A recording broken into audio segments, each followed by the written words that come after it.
Hey everybody, and welcome back to the Goodest cast. And on this episode, we have Jason and Josh from Keep It Reet. All the way from Australia. Jason shipped his car over here last year. He has an R31 Wagon with a Barra swap, which is like super cool and Australian and very unique in the US. Jason's an incredible driver. He's one of the top competitive drivers in Australia, and he even did a season of D1 NZ and was a top contender, which is really impressive. He's been driving Drift Appalachia, Grid Life. He throws down. We had some laps at Grid Life Laguna, and I didn't know anything about Keep It Reet or any other organization.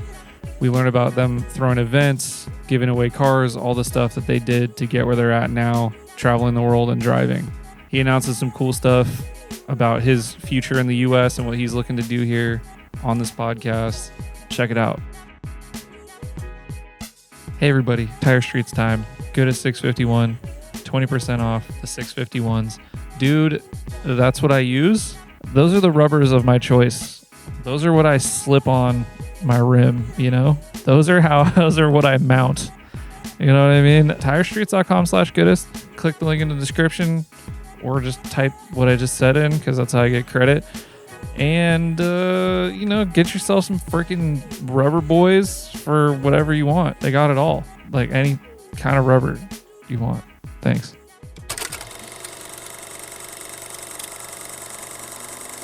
All right, guys, welcome to the Goodest cast. I'm your host, Jason Ferron, and I got my co-host, Josh Rogers, and we're here with Palmer, our guest today. Hello. Welcome. Thanks. Happy to be here. I love the flip. Whose podcast is this? Yeah, so I started seeing your car in the US, and I didn't know anything about Keep It Reet. And then Julian went to LZ World Tour, and he's like, man, these Keep It Reet guys are killing it. Like, they're doing some really big shit over there. And I'm like, okay. And then saw you driving out here a bunch. Like, when did you say that you first saw it? It's always interesting. Like when maybe a year ago? Yeah, when and where. I saw Keep It Reet stuff like around. Yeah. I saw your car in Australia before you brought it over here. I don't know, maybe like 2 years ago or something. Yeah. And then I had I didn't know a cool car, cool driving, like what's going on, and I don't know anything about Keep It Reet. So I want to know how this whole thing started. Like, was it a drifting operation to begin with? Like, did you start doing YouTube stuff? Like, how did this all come to be? Yeah, it's definitely it's a solid question, and it's something that's it's definitely molded itself into something over the years, and it's kind of slowly changed, to be fair, in little different ways. Josh has been there from the get-go when it all became a thing, and honestly, the start of it was a joke. The name was a joke. Basically, it was a flip-off of people basically hashtagging keep it street, and trying to be heroes on the street. And our whole vibe has always been I mean, a lot of us you did start on the street. So, and I think, I learned very quickly about being on the street that it's not the way to go. Whether it was just the risk of losing your license or whatever it was. So I think the first year I had my license, I lost it for a year within the first 6 months or something stupid like that.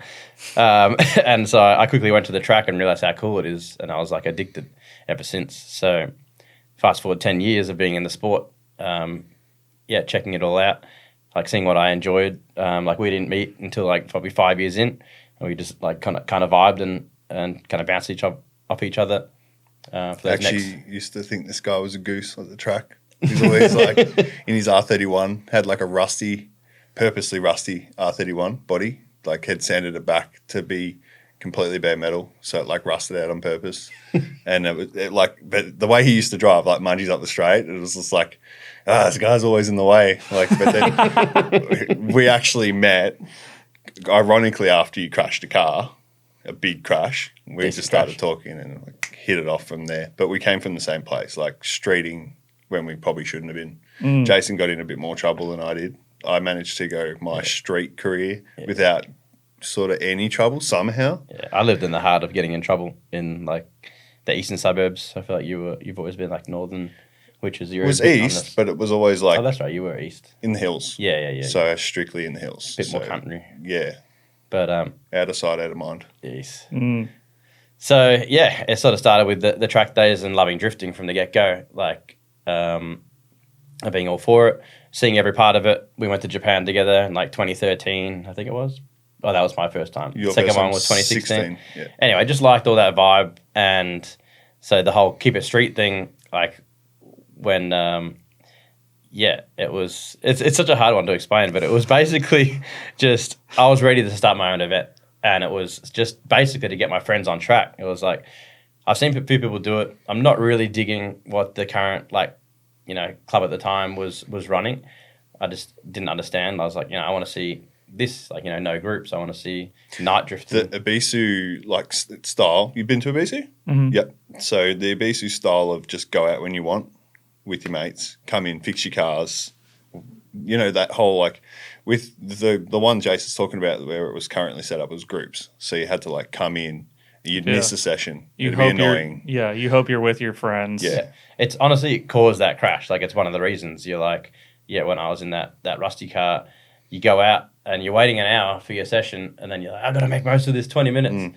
And you're just going out. Do a lap you probably shouldn't have done. Yeah, that's it. You're just taking risks that you shouldn't take, and it ends in tears, basically. Yeah. And then you're rushing to fix your car again or whatever it is, and it always ends in, we just found pretty quickly, the whole, just go out, respect the track etiquette. No death gap is the one that we say every driver's briefing to this day. Every briefing I do. It's not leaving more than 3-car gap in front of you. It's either you go more than that or you go less than that. Yeah. You're in it or you're not. One of the two. So it's just pushing those the basics. That's such a good rule. Yeah, it's just the basics, and that was the first track day. I was like, open session, basically don't be a fuckwit, no ego, and that's where it comes back to the Keep It Street. So the name. So everyone was going streeting and they were posting about it, hashtag Keep It Street, and it was a big ego thing. They were doing it, not to just hang with your friends and have fun on the on the street under the radar. It was more let's post about it and let's try to be cool. I don't know, it was a different side, and I just hate that side. That's just kind of opposite to our vibe completely. You're basically ruining it for everyone else on the street, and you're also ruining the sport in one way. And it's dangerous, and you can lose the license. There's just many things that are downsides that can be avoided. First event, it was a flip off Keep It Street. Keep it Reet. Reet is a word between friends. That was just honestly a joke. And funnily enough, it's turned into its own thing over the years. The very first way we marketed it was keep it relaxed and up the street. And I think now it's more turning into keep it real, honestly. A lot of people will mistake it with keep it real. And it is honestly the vibe. It's no ego, run what you got. You're all here for the same reason of coming to have a good time, and push each other's driving skill and help each other off the track. No cliquey groups, no bullshit, just... Which is something that obviously we experienced before Keep It Reet, was you'd come to a track day, my first track days in 2012 or something, 11, 12. They were very you came in, you had to I don't mind proving yourself as a driver, but there's a certain aspect of that should be acceptable. It's not prove yourself to make friends. It's prove yourself on the track to be maybe respected as a good driver, but not to make friends. You shouldn't have to prove yourself to be able to go talk to people. I don't really love that. I don't think Jason does either. So we try to push that, merging everyone in, whether it's your first day or your 500th day. Yeah, that's it. When you do reach the top, it's about the same thing, just including everyone as just another person trying to do what you did. So it's whether it's sharing your knowledge with them, sharing tips, sharing your tools, your specialty tools that you've got, whatever it is, it's only going to help the sport in the long run. Yeah, it's a small community at the end of the day. Pretty much everywhere in the world. Obviously, we were just focused on Australia at that time. But the other one that falls into that is mental health. Because having that mesh of everyone coming in, looking out for your mates. We've lost a few people in Australia to stuff that we shouldn't have lost them to. Yeah. If people were aware of their situation. So it all goes hand in hand with merging in and keeping an eye out for your mates. Yeah, that's beautiful. Yeah, 100%. That's literally is turning into the calling for Keep It Reet. Honestly, is just building that community around the world and bringing awareness to just to be able to like speak to your mates. Or one big thing we do is we include what you can explain it a bit. I think so. We have like a chaplain come to each event. He comes with like a big race truck that you can sort of. It's like it doubles up as like a first aid room, and there's a guy in there. Like he's really relatable. He's a guy that you can just go sit down and say, "Hey, I've been having dramas with this," or "What do you reckon I should do in this scenario?" or something like that. It's like a real professional race truck that sits in the pit lane. Like we pretty openly say there's no shame in going and having a chat with Mark. Like all the drivers are pushed to do that and make sure that someone's aware of a struggle that they're going through.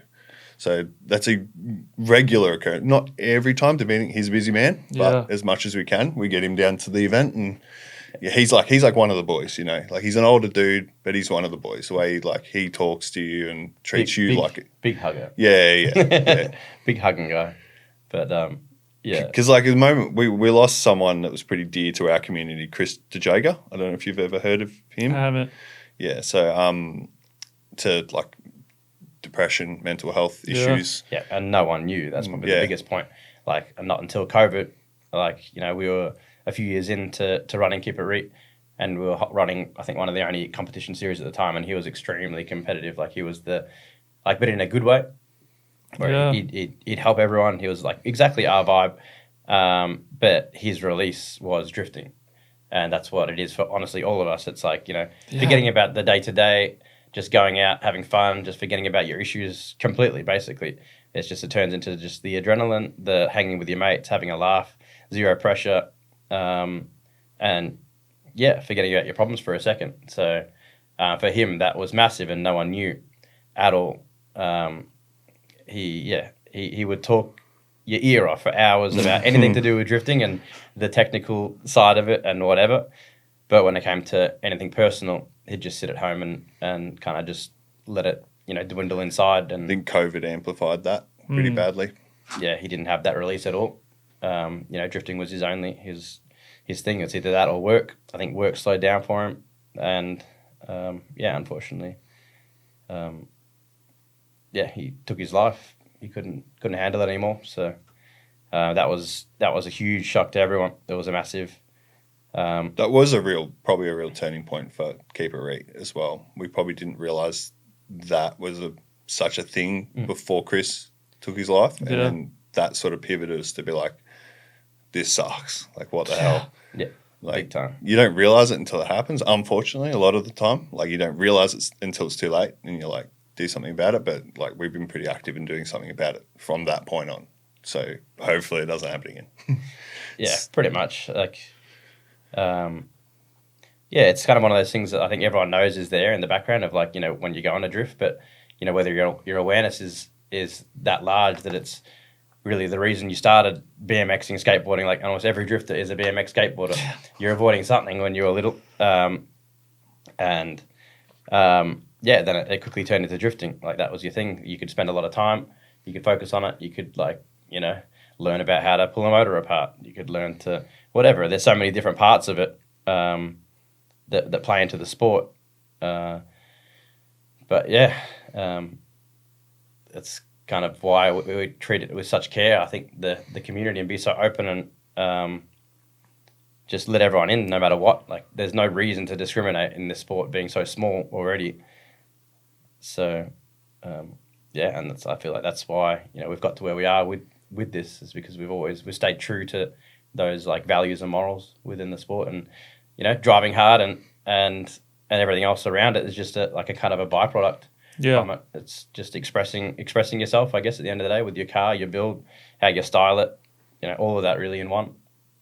Yeah. I think that's like a big reason why we should have so much appreciation for event organizers, because drifting is our escape for all of us. Like it really is the happy place. It's like what you do to feel better about life, and it shouldn't be a place where you go and leave feeling worse, 100%. So the Keep It Reet event series, like you started doing competitions, like. So we kind of like skipped over that. Like I said, it's a hard one to explain. But I mean, basically it started like getting my mates on track. It was a private day. where I used basically I got the cost to say it was $3,000 or something to put on a private day. I'd get 10 or 20 people depending, so it was like $300 for 10 people, 150 for 20 kind of deal, and just cover the event. Hopefully my maths is right there. I'm not a good quick mathser. But basically that's how it started, and everyone just loved it, and it was just revolving around that vibe from the get-go. And it just grew. Like in between my day job, which was installing kitchens, it was my passion project. And funnily enough, at exactly the same time, I started another business, which was like I kind of worked my ranks in the kitchen side, like the trade, and I started an installing team, and I was dealing and learning with that side of like invoicing and running your own business and setting all that up. And I was also doing the same with Keep It Reet, but that was more, like I said, the passion project that wasn't money related. And it was funny, the switch between how quickly I realized I do not give a shit about the other side. Like I care about this. And then when the money started coming a little bit from the Keep It Reet side, I was like very quickly to shut down the trade side. So bunch of unfinished kitchens, huh? Yeah. Sorry about your kitchen. One day it might get done. So the events, as soon as they turned public, like as soon as we were allowed spectators, funnily enough, I think the first one, so Josh was there on the first one, same deal to help me with the private days. Yeah. From the very first event. Yeah. And I think the first public one, you have to correct me, but I think it was raining, so it had everything thrown at us. I think we went so I love the night vibe. Like I think that was something I took home from Ebisu, and there was some competitions ran that were night, and I was like, this is it. Like such a good vibe, like atmosphere, everything. So the first public event we did, it was a big jump. It was like a $10,000 deposit. You kind of like the driver's entry kind of goes out the window, like it's doesn't cover half. And then there's like extra security, staffing, the ambulance, all this stuff. He's deep into it now. But the cost of just the first, like even though it was bare minimum, we still had to have, I think, like 500 to 700 like spectators minimum to make that work. And they got dealt the worst hand possible. It was raining on the first event. And I was like, shit, I'm going to make this happen. And I think we had, I think it was around probably more the 500 or 600 spectators at that point to break even. Right. And then, and I think we got 700 or so. So how'd you do it? How'd you get the people there? No idea. It was like things have changed a lot too. Like marketing, everything. It was just I think I had one friend that might have helped with like a really small budget, like a few $100 on marketing, and it was just word of mouth, like a Facebook event. Like everyone invite your friends. It's probably one of those things where like even if it was raining, I don't know if you guys experience that over here, but whenever something new pops up, especially in Australia, where we see it all the time, it's someone new comes out, they're trying to do something. Everyone seems to like it has a lot of hype behind it. People like jump on it. Yeah, let's check it's this out. Probably fortunate for Jace at that time that it was the new thing. Jace has a bit of name behind him as well. There was a lot of good drivers that were interested in it because like we're all friends with a lot of people. And they're like, let's do this. I think driver run events are usually the most sought after. Yeah, because the driver understands track time is king. What it's all about. So it's always refined to the driver first, then it's spectator second. It's still like that now, like 4.5 years later. How long has it been? 6 years. 6 years later, it's still like that now. I still organise events to this day with driver first. Yeah. Because if you give the drivers a good show, give the drivers a good track time, you give the crowd a show. You know what I mean? Like without, you got your pick of drivers and exactly. Dealt really bad hand on the first one. Yeah. And I was like, all right, well, I guess we can do it at the worst possible situation. Let's just keep going and try it out. I think the next event, everything was good, and I think we had, we cracked 1,000 at that point or something, and it kind of just went like 1,000, like 1,300, like 1,800, 2,200, like, and it just started like it was growing like at a rapid rate. Like we were trying to try new different layouts. Like this is all at the one track as well, but it has, so it's called a Park Raceway if anyone knows it. It's got the Thunderdome, which is an old NASCAR track, funnily enough. The only NASCAR track maybe in Australia. Yeah, Ozcar, it's called technically. It's so the guy that owned it, Bob Jane, big tyre like mogul. He's selling tyres, has one of the biggest tyre selling businesses in Australia. In like the 60s, he just got a fascination with NASCAR. Decided to build a NASCAR track in Melbourne. It's just one of its kind. That's it. And anyway, yeah. He's like, I want to be able to see this whenever I want. Yeah, and he wanted to race. And it was huge back then. Okay, so he like built it so he could he could race and build like an entire series just so he could do it. Yeah, it's like say he's like, well, I'm not going to get to drive NASCAR, but yeah, it's perfect scenario. Like if you were like, oh, I've got a lot of money, I'm going to build a drift track. Yeah. It's the same thing. Yeah, I can relate to that. But he did it wrong. Yeah, he cheaped out somewhere along the line. It's a long story. It's definitely a long story, but long story short, the track was sinking. They tried to rebuild it a few times, and they gave up eventually. So now it's perfect for drifters. Yeah, it's real rough. We don't care how rough that track is. Yeah. We'll avoid those potholes. Yeah. But anyway, so we've got that. It's one, and then they've got the national circuit, which is it's had its up and downs over the years of like drifters being allowed, drifters not, and now we've built up a really good relationship. Being able to use it in different ways and utilizing it.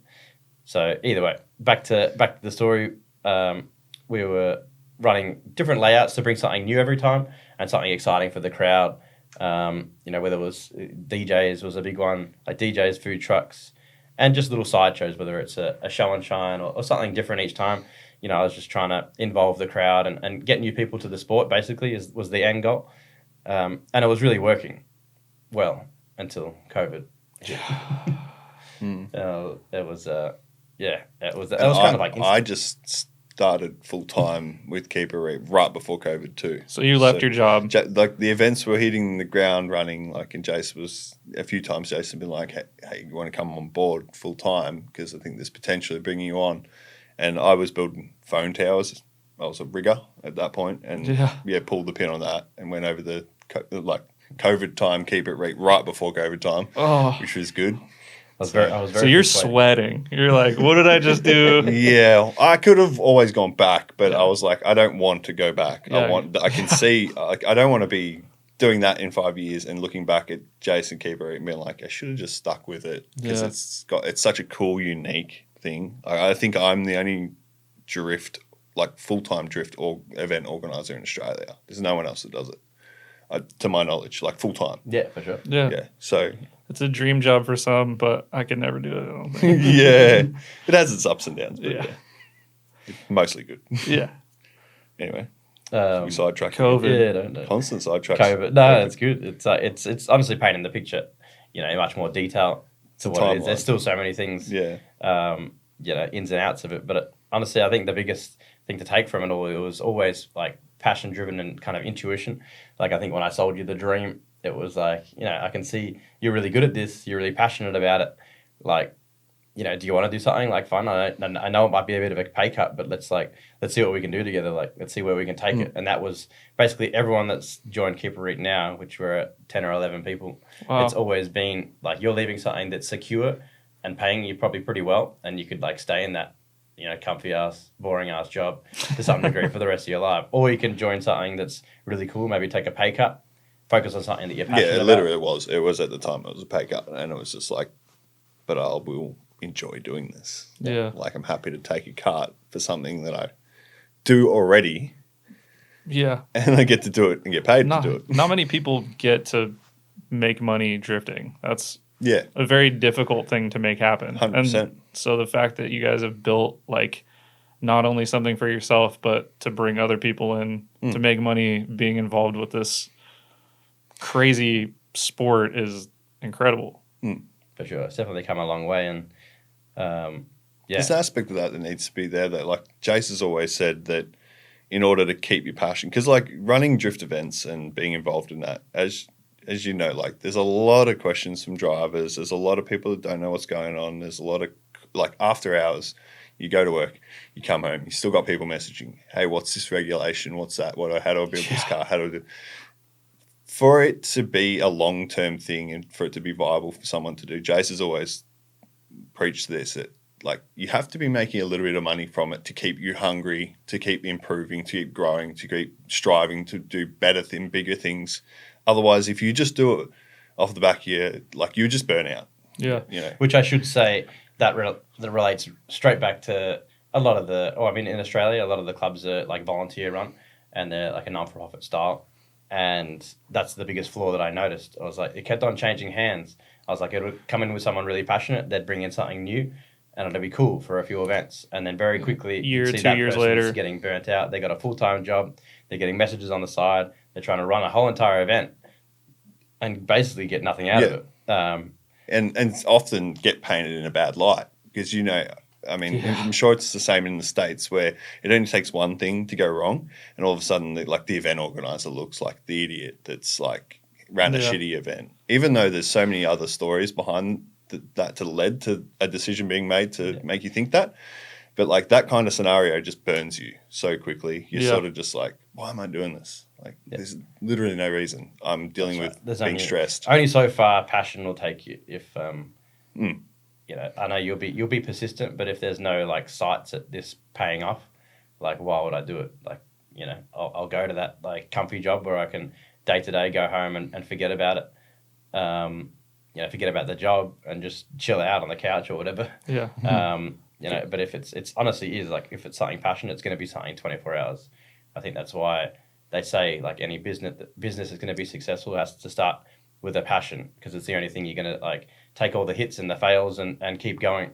So yeah, it honestly becomes a 24/7 job to some degree because I love it. You know, and can see the results and, you know, the results mean so much more to me. So it just keeps me going, you know, day in, day out, no matter what the small fails or hiccups along the way. And mind you, there's a lot of hiccups along the way.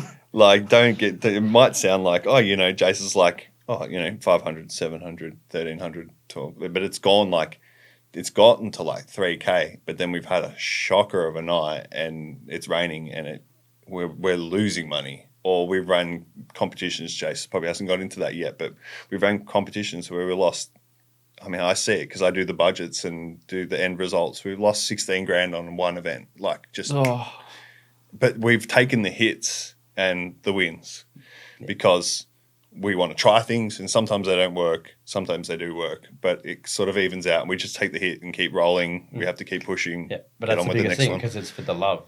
Like we can see that spot and the sport needs to be there for everything else to work. So it's like we want to see and try like, you know, what is going to be best for the sport long term. So, you know, if it's going to take a few hits here and there, it is what it is. I just, you know, I'm a pretty big believer of just focusing on the positives rather than the negatives and it paying off eventually. So it's just being, you know, figuring that out, I think. Do you set like I feel like you dream pretty big. So like, do you set these like long-term goals and things that you're looking to do way in advance, or are you just like seeing opportunity as they come? I feel like Josh will be really good at answering this one. He deals with my big brain ideas and overwhelm the shit out of him on a daily basis. Josh, I want to do this. Yeah, brain melting. Jason's a big. He has big dreams. Not in a bad way, but like, so like Jason's role's perfect for what he's at the moment in the States is like, there's no point in keeping a leash on Jace in Australia and being like, hey, you have to come to the office every day. You're like, you're one of the boys, get on the computer, send some email. That's not Jason. Jace is like, Jace wants to go to America, let Jace go to America, set him free, let him grind, let him talk to people, let him network, let him drive events, let him grow the brand. That's Jason. Let him call you up at like 3 times a week and you'll be on the phone for 3 hours and you just be dropping ideas on you constantly. And you're trying to keep up and write stuff down and like it's just all too much. It's too much for me. So I sort of like I prefer like I'll chime in, but like there's a lad at the office, Brendan, back at home that is really good at like consolidating his ideas onto something that he wasn't always. I've always made him quit. The overwhelm. Yeah. But he's learnt, and he's definitely got a similar brain to me in that way, and he's now learnt. You know, make sure you got that notepad out because there's going to be some ideas. But yeah, it's definitely got some big ideas, and it's just honestly working with the team. And I've got an amazing team, and built up over the years, and it's just depended. The scale of the team is how big of a thing we can pull off, basically. And so it's just like, I'll throw 100 ideas on Brendan and Josh, and then it's like, deciphering, like slowly molding what it can actually be. And then we give it a go, and it either works or it fails. And then it's like refining it, what did we like about it? What didn't we? Let's try it again a different way. And, that's honestly been what the brand has been the whole entire time. Every now and then you have to tell Jason that won't work. Get rid of that idea, because how's that go? It's a little bit too. Nah, he's good. He's good. Like if you tell him, hey, this is why it won't work. I love the enthusiasm, but we just can't get away with that in Australia, because like a lot of things in Australia, like Australia is really, really strict. We're getting a little bit off topic here, but like stuff you could do here in the States is just no go in Australia. Like it's a very nanny. What's like a great example of that? So like a perfect example is, I mean, you've probably been to a few of these events where like media will be standing on the infield of like an event with no barriers, just filming. Yeah. You cannot do that in Australia. Like you have to be behind like double concrete barriers in like certain areas. Is very limited. So like that's a vague example, but like some of the ideas don't work. Like some tracks don't allow that, but a lot of the tracks, I feel like it just, they're like, oh, they got a vest on, they'll be fine. It just gets slipped under the rug quite easy here, where everything's looked at with a fine tooth comb. In Australia, and if you slip up, then that could be the end, basically. There's big. I think that's probably like, where. Do you guys? So you go to track day, you have insurance as a driver?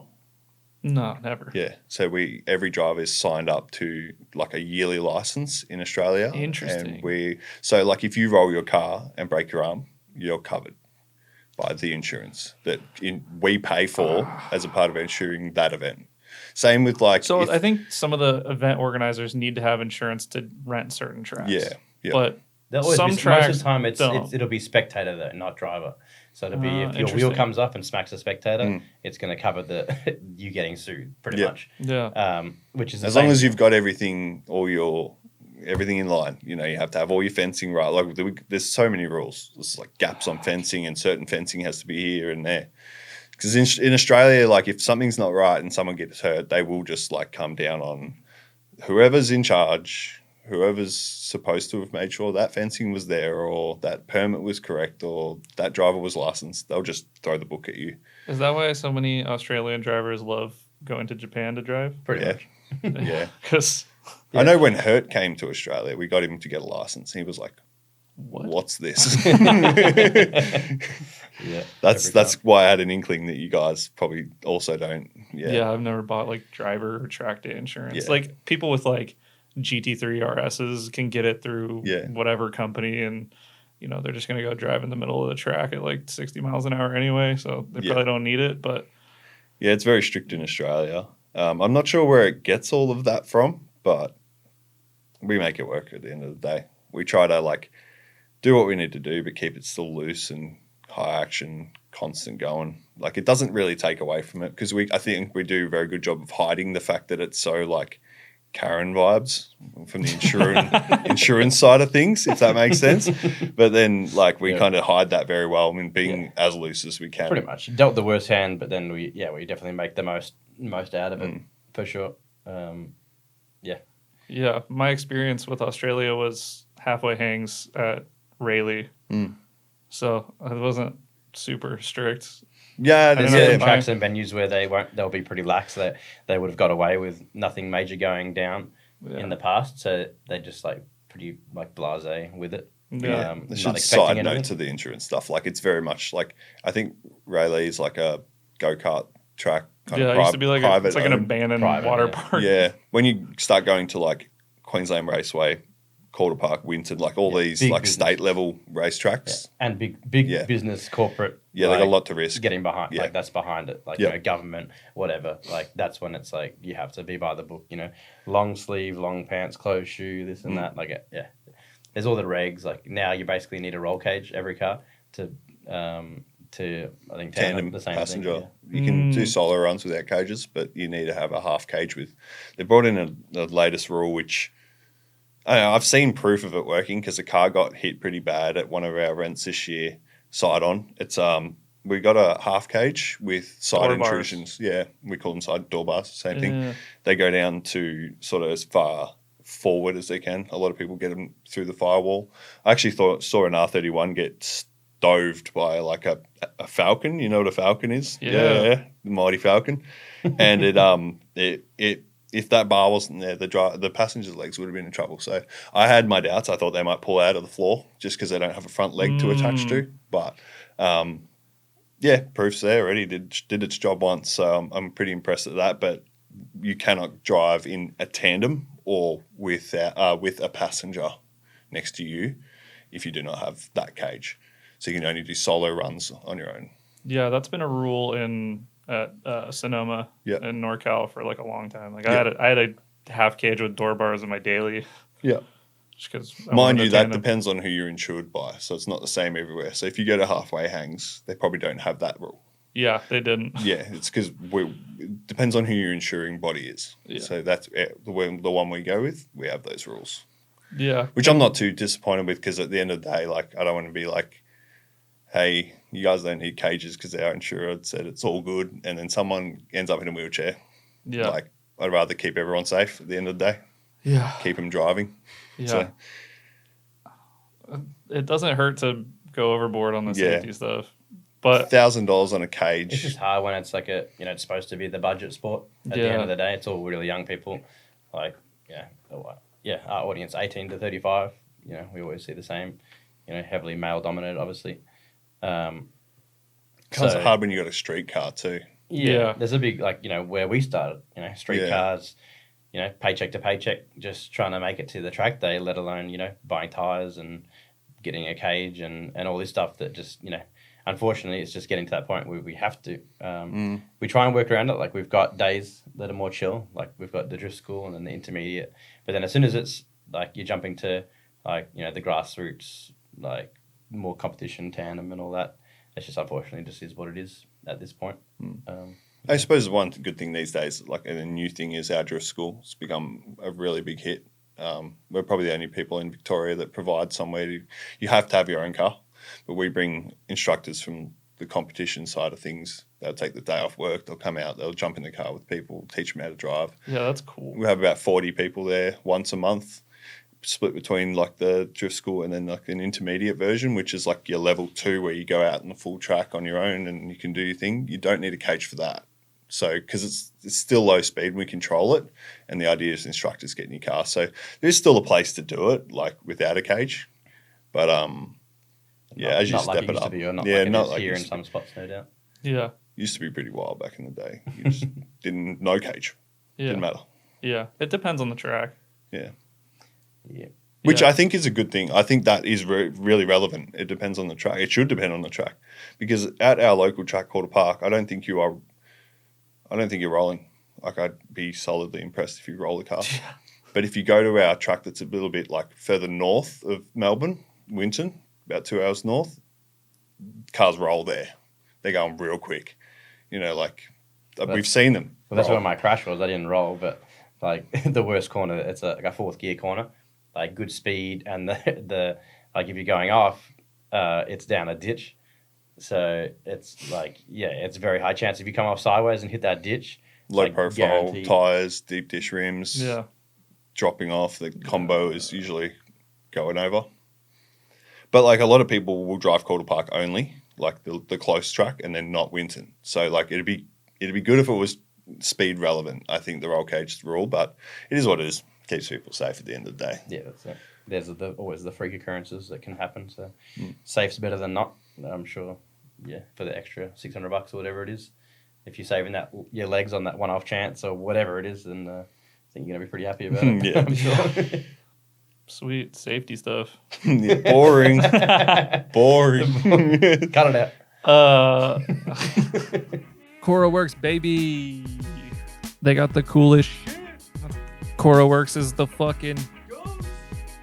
They make drifting fun, and they've been keeping it that way for a long time. Not only that, they got good style. If you want help making your car look sick, that's a good place to go. They got the dopest aero kits, wheels, whatever. Say you aren't that mechanically inclined. Well, they'll build you a fucking race car if you want, or they'll build you a really cool street style drift car. CoroWorks is the place to get anything and everything you need for drifting, especially some community. So go check them out. If you don't know who they are, they're out of Georgia and they're good dudes. And tell them I sent you. CoroWorks, we love you. So I've seen kind of a ton of media stuff like car giveaways and like all this. Like, how did that, was that like COVID times? Let's keep this alive? Like, were you just like, fuck it, let's try whatever? Pretty much. It was just there. There's no chance I'm getting back on them tools. So it was the let's get through COVID, and like, you know, I had a few of the guys. I think just before the same time. I mean, I've definitely got a horrible memory. I feel like you got to back me up on some of it, but we committed to a factory, maybe even two at that point. I think we had the office when you came on, yeah. So we had two factories. Yeah, it was right before I came on. Yeah. So I think you had yourself, Danny, and Corey right before me. Yeah. And then I came on, and that's when you had the two factories. It must have been right around the same time you had, like just before Corey. Somewhere between a bunch of people you're not going to have any relevance to. I can't remember. Cam Martin and Corey, somewhere Tom? in that mark. Yeah. Just dropping names out. Yeah. And It's about They'll appreciate it. Yeah. They'll appreciate it. So back then, I started with one factory when we started the events, and then then COVID hit. I honestly think that COVID hit and I got another factory only because when COVID hit, it was like what do I do? We had a decent following. I was like, can't run events. So we're stuck at home. So I started building a car and started YouTube at the same time with that first factory. And was that just for fun or it was just something to do like in between. It was just like it was an R34 sedan, and I just liked the car, and it was cheap. It's like $3,000 manual, like lock diff, and I just wanted to like build it up and do some stuff with it, build a cheap car and do some content. Like it was the way I could see into doing YouTube, which I never had my sights on being a thing. I was like, how the hell do you like look like hold a camera in public and talk at that thing?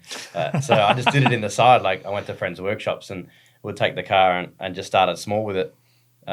Just tried to vibe and capture as much as I could. Definitely missed like half of the stuff I should, but still just chopped it together. I was like, I actually made a video out of it. Like, let's just keep that going. And so I did that. And then, so that must have been just before COVID. When I say factory, I think you guys call it shed or warehouse or workshop. Workshop. Yeah. Sure. So it's just a workshop. It was very small.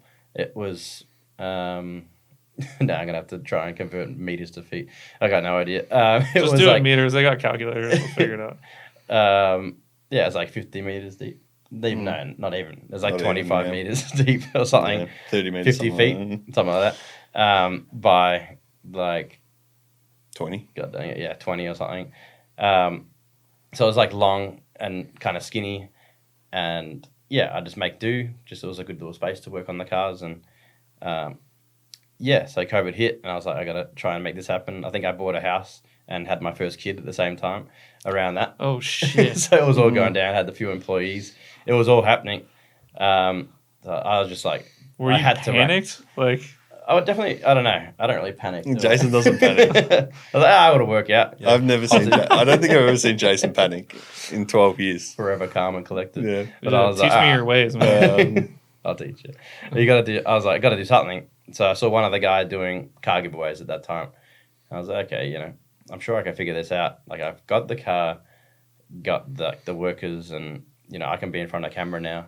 So I was like, all right, we built this R34. It doesn't owe me heaps. Let's just give it a shot and see how it goes. And did all the necessary stuff. Like filmed some videos, literally like in a park, like I was gonna say like a footy oval, but you don't know what the hell that is. It's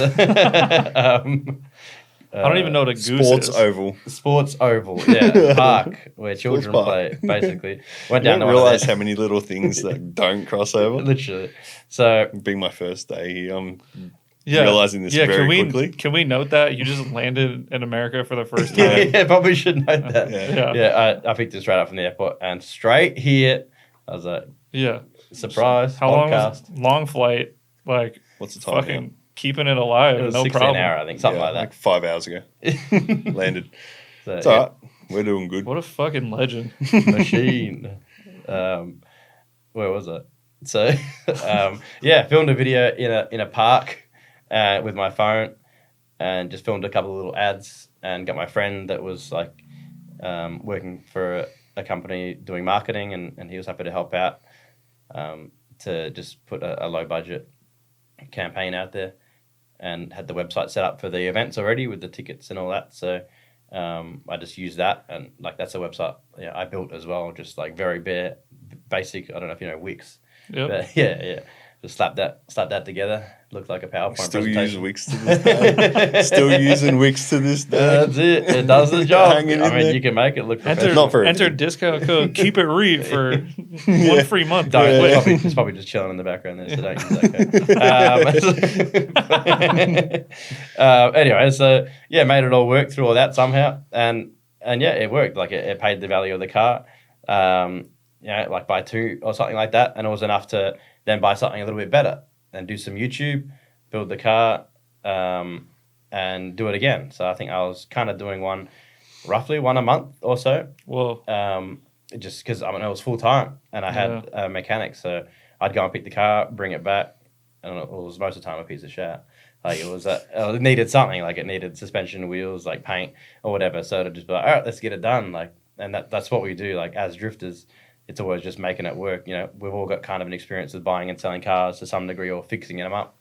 So it was just using those skills and knowledge, and let's fix the car, just film it with a camera. So just getting comfortable with that, and then giving it away. And also at the same time refining what we were doing with the marketing, the ads, the quality, and just trying to up it every time. And I think let's just fast forward, by the end of the 2 years of COVID in Australia, where we were locked down for that whole entire time, I think we walked away with I think 4 of those workshops. So, and Wow. I think maybe 6 to 8 employees at that time, roughly. And giving away like R32 GTRs. So Wow. we definitely scaled it up, Yeah. like at a steady rate over that time, which was really cool. It worked timing wise because like people were like stuck, like without anything to do. Yeah, so they're watching content. Yeah. They're wasting their money, wasting their superannuation on entering to win a dream car. These guys Yeah. didn't even know You what timed it superannuation perfect. is. Yeah, do you know Is what that a thing? superannuation is? I would It's like your assume it's like It's like government forced savings for retirement. sick. Yeah, so I think that was something, I don't know, it's like way off topic, but when COVID hit, there was like, you're all going to die. You can have your retirement money now and spend a bit of it Really? if you want. Yeah, to some yeah. degree, yeah. Yeah. They definitely didn't say it like that. Yeah, and a But- lot of people just pulled it out because they were. It was just to help out, like get through this tough time. You can't go to work. You got to sit at home. So he's It like definitely 10 makes 20 us sound grand. like we just made everyone spend their super on giveaway cars. It makes us look really bad. That's not I exactly mean- the case. It's definitely Some not. people want a car. Everyone wants a car. Well, that's the point. But we, Somebody went home with a car though. yeah, that's how. It was all about like, we were trying to do something cool. We couldn't do it, like running the events. Yeah. So we kept it JDM based, and the idea is like $30, you can win your dream car. And I tried to be quite as as transparent as possible with like how many people. Like it was physical tickets. So like it started. The first car was like this little box about so big with so many tickets. It was just like, and then I just shuffle them around or throw them on the ground and grab a name, read it out, call them on the live stream.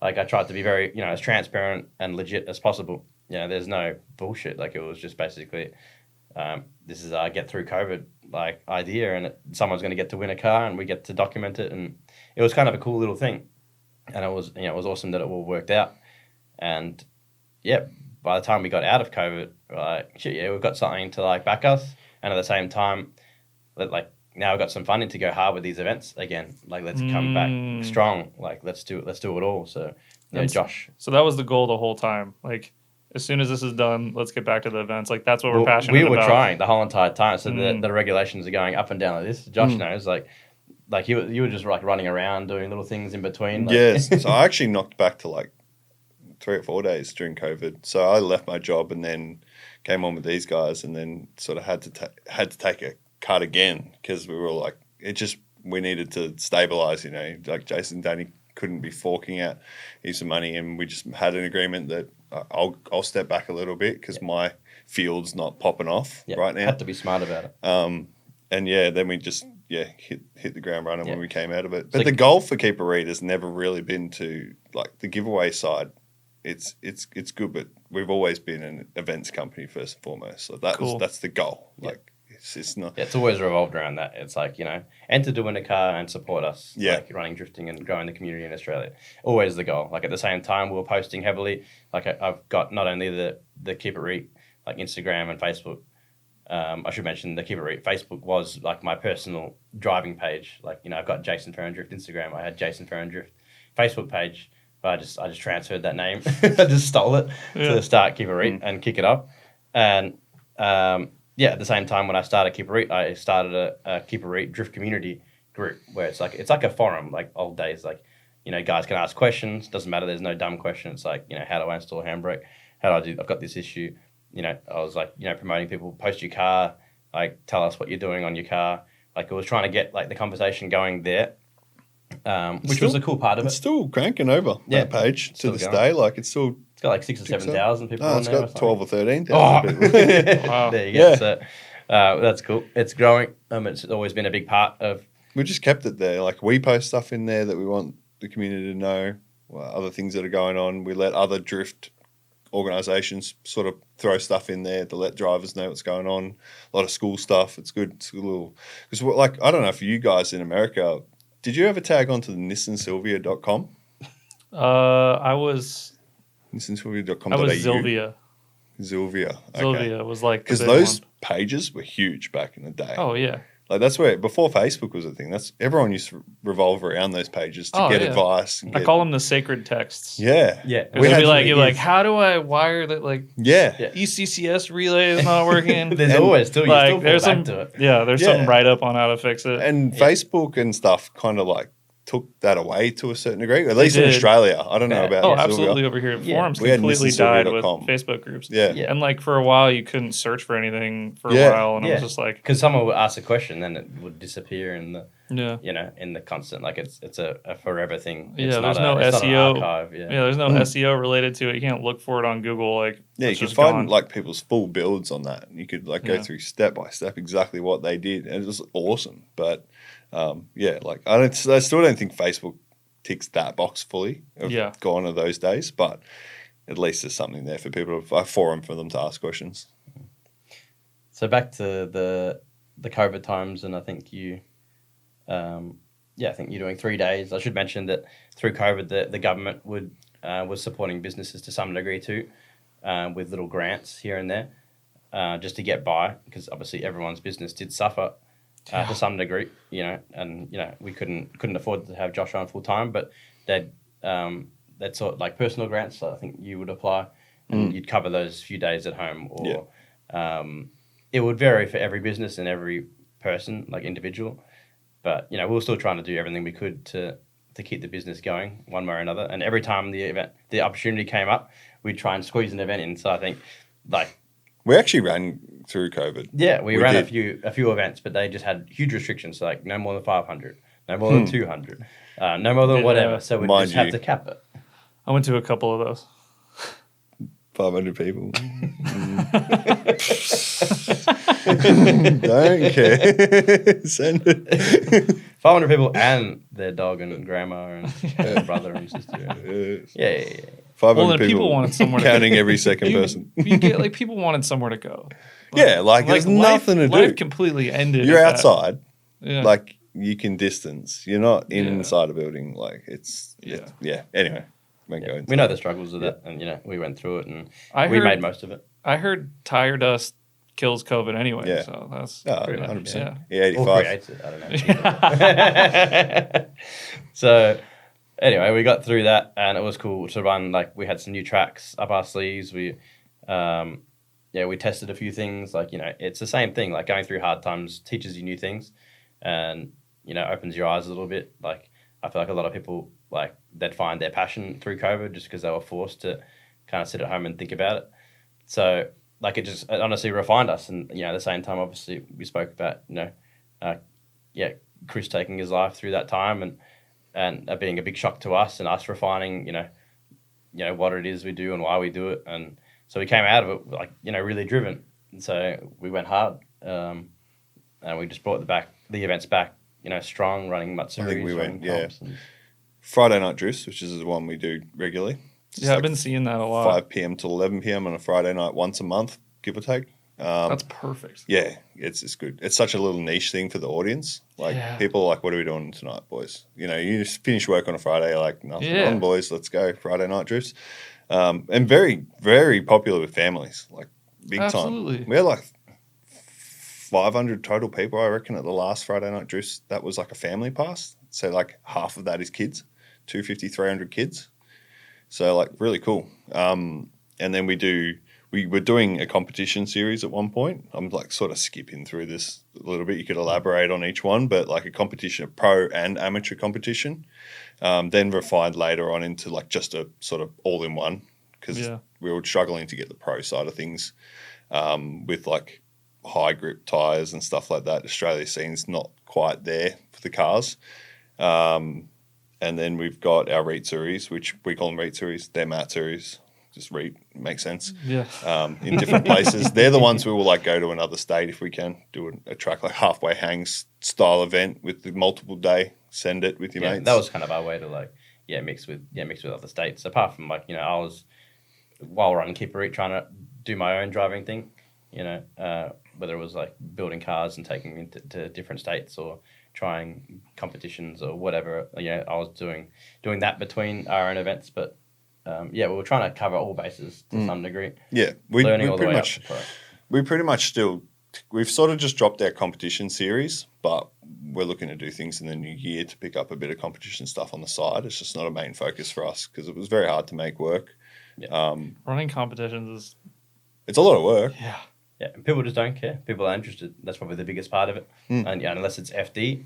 But even then, like those crowds are nothing compared to NASCAR or something, or F1 or any other top tier motorsport. Like it's child's play, to be fair. Like when you're comparing it, we were doing it a long time because there was a lack in Victoria in our state that no one was doing it. So like we sort of were providing that for the state. Someone else is doing a little bit of a grassroots state level competition now, so we can step back and do like the bigger one-off exhibition events. So we'll focus on that because that's more our vibe. The in-out party events that are a bit bigger, a bit more high energy. Should definitely mention that's one big part of running Keep It Reet and being open to everything. If anyone's doing anything drift related, there's zero, there's only support, I should say. They might come in and talk down on us or create rumors in the background about us or whatever it may be. We always stood strong, and we're just like, no, I'd reach out, or Josh would reach out and be like, oh, do you want any help? We've been doing this a while. We just want to see you guys push the sport. The more people doing it, the better. This is how we saw it, and it was cool seeing the shift of honestly people eventually gaining our respect and then actually working with us, or them not. It's an interesting one. Even drivers, I think because we don't sort of have a niche car. Some events will be, they'll have a certain standard of car. I would love to have only the best cars at our events, but it's just not we can't do that. We run too many events that we just need to provide for everyone. So we'll often cop a little bit of a flack from places that have a higher standard of car, but often what will happen is I'll message guys that do strictly those events, get them to come to our events. They might do some ride with a pro where they take passenger rides out and it's a bit cheaper for them. And every single time I've had someone that has been a bit I'm not going to do a Keep It Reet event, that's not my style, that has come and tried it, has been this is the best. Every single time. No, I'm not talking shit every time. It's. But honestly, it's not even about that. It's about if you want to work with us, we can help you create an amazing event with the same vibes as ours. I'm all for it. We can only be so big at the end of the day. So, if we can help anyone else anywhere in the country or the world, then we're always down for it because, it's just improving the sport as a whole. It's so easy to screw it up, honestly. It's the best attitude to have. Can't see it any other way, to be fair. Yeah. How do you make time to drive as much as you do while also running this having legends like this. Yeah. That I just passed down my roles. Like I did every part of it. It was the socials, and it was like editing the vlogs, and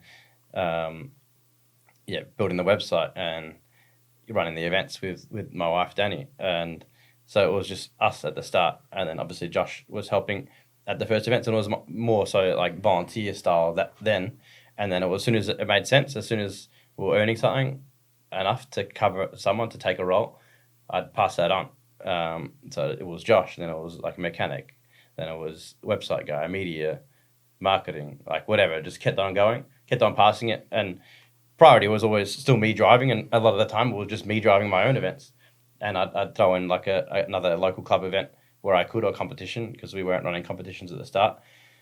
And it's just grown to that point where end of last year we ran like the pinnacle of what we saw as an event, which was hosting the LZ World Tour Australia. And I think the team was up to like 15 people then, and we just moved. Like we finally got to the point where we could afford to buy our own workshop, which was two big shops in one with office and everything, and took the dive on all of that. And it was at that point, like after that event, I done a bit of testing that year of like throwing it onto the team a bit more and being like, I'm going to be away for most of this year.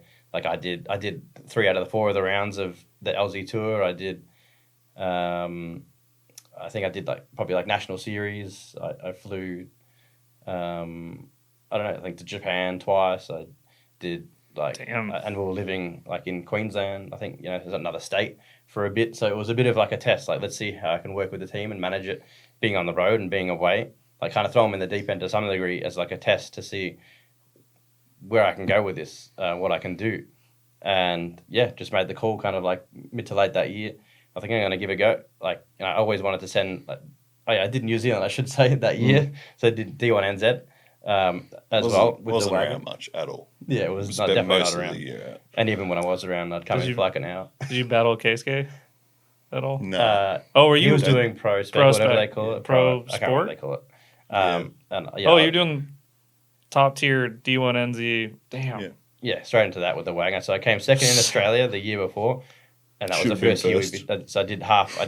I did 4 out of the 5 rounds or something like that with the wagon, because the wagon was only built through that time. I think we built it during COVID as well. So came second in Australia, sent the car to New Zealand. Had a lot of mechanical issues. Learned a lot about like coming into new series, dealing with new judges, new tracks with minimal track time, all that stuff. But still did pretty well. I think I got top 8. Which is cool. Overall. Yeah, that's amazing. I got like, I think I got, I didn't get a podium. I think I got a 4th and a 5th, and I was always had to rebuild the wagon. Yeah, and we were going through clutch issues, power steering, alternator, like everything. It was and blew the rebuild, engine the first round. So we dealt with a lot of that in between. I was working with like other workshops like Team Jenkins, Ben Jenkins in New Zealand, and me and Jesse. So Jesse's the one that built the wagon. Would fly back and forward and be on the road a bit. So there was a lot of learning there, and kind of by the end of the year it was like, send the car home for LZ Tour and World Time Attack, and deciding what was next. I was like, I always wanted to send the car to America and check it out. I've never been. I think the only time I came over was at the very end of the year for the Canada round. So I came and hung with Grant, and Connecticut was the only experience I had of America. I was like, this is kind of nice enough. Let's just move here. So that's actually a good point. I never even thought of that. You spent bugger all the time here. No time. Then you were just like, I'm going to send cars. Yeah. And honestly, family. It came back down to the same thing, like intuition of like what I felt was the right thing to do next. And I was like, all right, well, we're going to send the car. What makes sense? Like Danny, the wife, was like considering like us just moving to like Queensland and trying that out. So that's why we tried it. And I can't see anything like coming from this. So I was like, I'm going to send the car to America. And let's was she like, this is crazy? Kind of. She's very like supportive with my. So she was never like when one things start. When one COVID... thing you learn from Jace, like the more you get to know him, is like everything he seems to do works. Like it'll work out, and it's maybe that's credit to Jace, but like it works out eventually. Even like, if it's a bad idea, I'll persuade your ass. Yeah, for sure. There's not a lot that for Jace that you would be like it turns to disaster. Like it's just. Take the gamble and go with the flow. Was your wife ever like, get back in the kitchens and get on the tools? Like, this is Nah, No. never. Nah, She she's has your been very back? supportive. Cool. Like, she knows where I'm at for sure, and can see the vision, I guess, of what I want to do, and yes, she puts pressure on more so like the money side, like everyone. There's always a fear of like money and making that work, and that's honestly like the last on my on my radar. She'll be right, big Australian word. We'll make it work. Just send it. Like, I feel like money is irrelevant. It all comes down to the happiness, and money will just come. And it's kind of been the way. Ups and downs for sure. And like, spots where like, oh shit, do we need to pull back? And where we would have to make calls to pull back or make changes to make things work. But yeah, sending the car to America and moving was like, do I send the car? Like, I knew I wanted to send the car, and it was like either send the car and just fly back and forward. And I was like, that's going to be super expensive because it's like $5,000 each way. That's a drainer. And it's a drainer. Many hours and time away from the family. Like, it's not going to be I fly over for 2 days and fly home. It makes zero sense. It'll be fly, do 2 or 3 weeks, and then fly back. So it's like at that point, I had 3 kids. So, still have Young. 3 kids, shouldn't say. Yeah. They're like got pretty- 20 now. At that young point, I now, had. right? They're very young, Yeah. I should say. Yeah, 3 kids, 6, 5, and 3. Hopefully I got that right. No, I got that right. Yeah. And so it was like, there's no way I'm leaving the family. So it's like, all right, let's figure this out and let's move. So we worked on getting the visa. So that was another thing we did over that year. So yeah, we leveraged Danny's degree, or 3/4 of a degree, and figured out which visa made sense, which is going to be the cheapest and less risk. And she went for an interview, ticked all the boxes, got that, and then I basically went in for mine, which was a spousal visa, funnily enough. So we created a business in Delaware or something, and leveraged all that, and she got approved, and then I got approved for myself and the kids, and so we got 2-year visa. And we're like, all right, and funnily enough, I should mention, like, there was a whole lot of stress behind that, because that got approved less than 2 weeks before we were leaving. Always works out. It always works I out. seem to leave out these very important details a lot of the time in my stories. 2 weeks before we were leaving to commit to living here. And everything's packed, like getting shipped. Yeah. The cars worst case. When the cars gone, no, they went later, didn't they? Yeah, the cars left You a little packed bit your whole after. house up, though.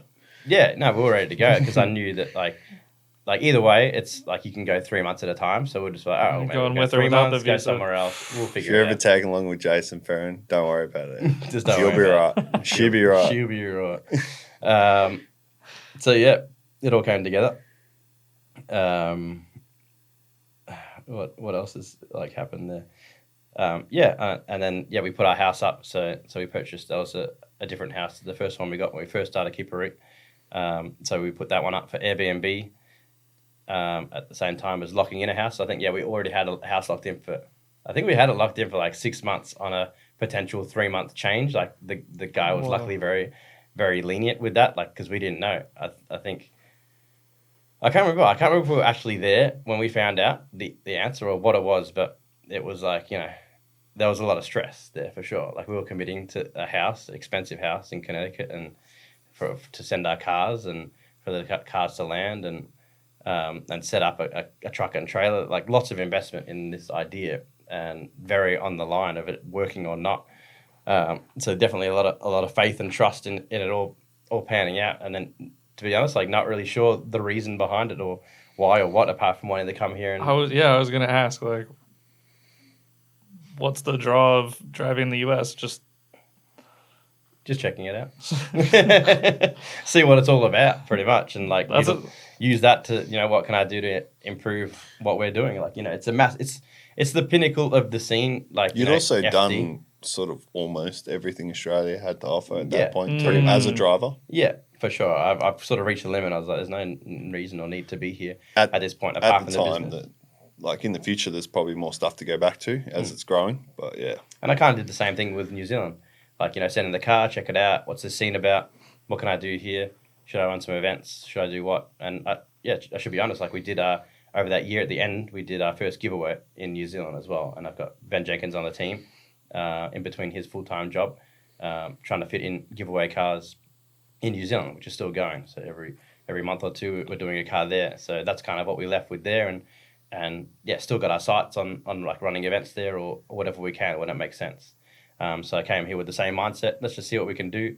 And yeah, I tried a few things when we first got here. It was like getting involved, making a massive calendar of what events were on, what I was interested in driving, and more so just like an exposure year. So YouTube, like getting the brand out, getting people to know who I am, seeing what people are doing in the scene and what makes sense, and also try giveaways and see if I can make something work to have some sort of a wage here to cover me being here, because it's goddamn expensive. So apart from the Airbnb offsetting wherever we're staying, there's nothing else, like, you know, food, fuel, like drifting, everything. There's nothing there that's offsetting it. Like I've always had a plan, a whole family to be covered, like, you know, with whatever I do. So this one, that's probably the only time it's been like, I don't know what, you know, is going to come of it, but I'm not sure. I know something will come of it. I just don't know when. So it's been a very testing year of things being very up and down, let alone the business at home being very up and down. Like the economy died. I should throw in there, like with the LZ tour, there was high expectations, and yeah, honestly, we came out of it a little bit disheartened on, you know, where we expected it to be or what we wanted from it. And at the same time, the economy, like, you know, I should say, like the numbers with the event and like the amount of effort we put in, and at the same time putting so much effort in everything else with the new factory and doing big giveaways. I think we were giving away, I have like a F250 truck and an NSX, so we did like choose one of them. Like it was up to the $200,000 cars, like choose your car, and I think that failed, like that tanked hard. The event didn't meet expectations. I should say amazing event, like props to Josh and the team and everyone involved. Like it was huge to be able to pull that off, and from the outside looking in, insane. Like, you know, huge event, amazing event. But there was just little things like, you know, in the back of my mind, like, you know, like my beliefs for like that kind of event and me doing something. It's like I couldn't see like where I fit in within the event like that in the future, like us running our own style one like that, or what. So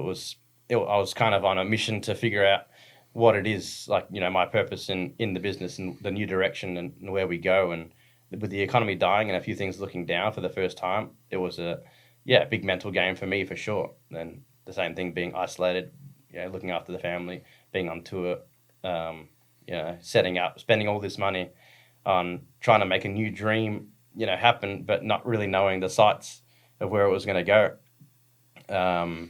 That's what honestly this whole year has been, just on the fly, figuring it out, just driving the events and trying to network and not knowing where it's going to go. So yeah, it's definitely been testing for sure. But I should say now coming to the tail end of it, it's seeming like all the dots are starting to finally align of, you know, where it is we go next. And obviously, you know, Josh being here now, you know, we've got SEMA next week. There's been a lot of cool things happen where it's been like, all right, this is where I'm supposed to be. Like, we're game on. Like, we've now got a massive event. We've got locked in. We've got sites for things next year. Like, I want to bring Friday Night Drifts to the States next year. I want to build a small team here. I want to get a shop here. I want to I can sort of see where it's supposed to be going now. Yeah. I've built the right contacts. It's just honestly been a year of seeing what's happening in this country, what areas make sense, you know, what can I utilize, who can I work with, like how do these people operate. Honestly, it's a completely different vibe and like attitude, you know, towards life. And what you want to drive next year. Yeah, where I want to drive. You'll have an update on that. Yeah, solid update on something I was working on with, you know, where I'm wanting to drive. And yeah, honestly, I should say just this big event that me and Josh have been working on in the background on just trying to piece together like where my brain's at, me throwing stupid ideas and talking to 1,000 different people. Like I probably in the last month, I don't think I've ever been on the phone so much. I reckon like my phone's dying in the first like 3 hours of the day, like just on the phone trying to like rack people's brain, who can be involved, how can we pull this off, like the ideas behind it. So and this is an event in Australia. Yeah. Is this the one that you're telling me about? Yeah, so we can give a little bit of away of it. It's on January 25th, 26th, Australia Day. Yep. Australia Day weekend, and I don't know how far I can go with it. We haven't really we haven't released dropped much. anything. When's this podcast coming out? Tricky. It should have been out by now, but we had a bit we can hold it a bit. Let me know. Let me know how far you want to go. I don't know if it's going to make too much difference. I don't think it matters. No. Send it. Yeah. So, the event's called Drift Fest. Drift Fest 2025. I've kind of just thrown the 2025 on it because we're getting confused what year we're in. So Drift Fest, like all these names, like the name was kind of the last part of it. Honestly, it was born from like traveling the country and seeing what's possible and what people like and what people enjoy and how I can leverage that to create an event that people will come to no matter what. Like it's an event that you just can't not go to basically, and drift ain't it. So drift and competition ain't it, and kind of proved that with LZ Tour, with all the biggest influences, in the world to some degree. It's like it's only one audience. It's drift. It's only so big, and it's definitely only so big in Australia. So I think everyone that was wanting to see a drift event of that scale was there, and we had 8,000 or so I think people over the weekend, which is huge. But for that scale event and how much was invested, it's honestly nothing. Like it's pretty scary in that sense. So for our event, I've taken a little bit of the LZ World Tour inspiration from that. I went and seen the Cletus Freedom 500 and their race and the Van Prix that they do in that, and then also Grid Life, I should say, like huge props to Grid Life on their like epic show. They have it figured out. They've got it sorted. So it's a show, it's time attack, it's drift, so you get both audiences, and then it's music festival. So you kind of got it sorted for all audiences, like the guy, the girl, you got the family, a bit of everything in one. And so that's what we're trying to do. We've got the Australia's answer to the Freedom 500. So Ford versus Holden, we're calling it the Reet race. We've got the drift show, so it's a top 16 invite only with some massive guests, which I won't say just in case, like because that's something we're locking in at the moment. But yeah, thrash sessions like Matsuri vibes as well in between everything. Cool. So we won't just have like the 16 comp drivers. We're big. That's such a good concept. Get a bunch of other people too that can just go send it. Yeah. And the whole point is it being a show, so it's we don't want like boring qualifying or whatever. It's just straight into it. Just be randomized top 16 of all people that you want to see battle it out and seeing how they go. It'll be day 1, day 2, battle day 1 randomized, battle day 2 randomized. Let's see some cool ass battles and see where it ends. And it'll be overall points from the weekend. Crown the winner, big prize money. Our goal is $20,000 for the winner of that. Should say $20,000 again for the Reet race, whoever wins that. So we're trying to get all the Aussie influences. Epic. Ambitious, but we're going to get that money. The Farron way, we're going to get it. You got 20K? Sidetrack. So we're going to get the 2030 like Fords and Holdens, which is basically like the Crown Vic, like just the Aussie classics, like 1990 to 2000 cars with all the biggest Aussie influences. So anyone that's got a decent following is basically invited. Yeah, not only drift people, just all different audiences. So like, motorsports it could come be, out. Yeah, it could be freestyle motocross guy. It could be like a golfer. It could be like, it doesn't really matter as long as you know how to like push a gas pedal and turn. That's all. That's the requirement. It doesn't really matter. Like you will have to somehow figure out the car unless you're a guest. Because the idea is you document building this car to the regulations that we've come up with, which are next to nothing. Next to nothing. It's like stock. We're aiming for the $500 to $1,000 car as the base with an automatic transmission and same tires. Like 15. Everyone we've spoken to, like everyone is so excited. Yes, I mean, let's go. It's like you can't go wrong. You can get one sponsor to pay for it. Like even in Australia, to be fair, like even if it's just helping with parts, like this car is going to cost you like around $2,000 to $3,000, like is the plan, and then just spray paint it up, put some sponsors, put your own logo, whatever, just like document it, rock up, like, and everyone's going to want to see that. Like that's the main show. To be fair, at the end of the day, the cool part about it will be that you can complement drifting with a new audience too. Right. So it's like a reason to get people in for something drifting may not on the surface interest them. Yeah. But then when they go to watch that race and they see the competition drifting too, and it's like, wow, this is actually pretty because that's the thing. Drifting on a screen, it does not do it justice. It's definitely got to be there. Yeah. To feel it. Yeah. Yeah. That's it. I mean, in saying that, we will have like live stream and everything. So if you are in another country, you want to check it out, we'll have a quality live stream. No, you're coming. Okay. Yeah. And so then I guess the only other part we missed is the music festival side. So we want to end it with a bang, with a big music festival of some sort. It's very going to be like a family orientated style music festival, ending it like a decent hour, but a good hour, I should say, like really working off like what Grid Life, achieves with that. It's just a perfect way to end a motorsport weekend. Yeah. Just hang out with your friends, talk about the weekend, talk about what you're doing, and it's a great way to honestly like tie in all together the whole like I guess mission behind the brand of focusing on just bringing awareness to men's mental health. So throughout the event, we'll just have like I'd say little things just kind of leading towards that, just explaining that just to be able to just be open and honest with your friends or talk to someone or whatever it may be, just get that conversation started. And it comes down to it's communication. Like if you're open about things, it shouldn't your problem shouldn't just be on you. Just talk to someone and you might find those problems become a bit easier, or you might find a way out, or I guess that's the idea. So overall, obviously a pretty cool idea. It's pretty big idea, but everything seems to be lining up pretty fast with pulling it off. So we've achieved pretty much an event on that scale. It's just now connecting all the dots and getting the right people involved. Only people that want to be involved with it. And definitely got some really cool names like hitting me back down to get on this. So definitely keep your eye out, or if it's live already, check it out. Jump on the website, have a read, and see if you can be involved or come down, I guess. Yeah. Yeah, sounds fucking awesome. Hey friends, I'm here to tell you about my personal pump provider, Fuel Lab. They pressurize my system. They get me pressurized. They fuel my car. Fuel Lab. Fuel Lab pressurizes fuel. They make fuel pumps and they make really cool shit. So go check them out. Get yourself some Fuel Lab.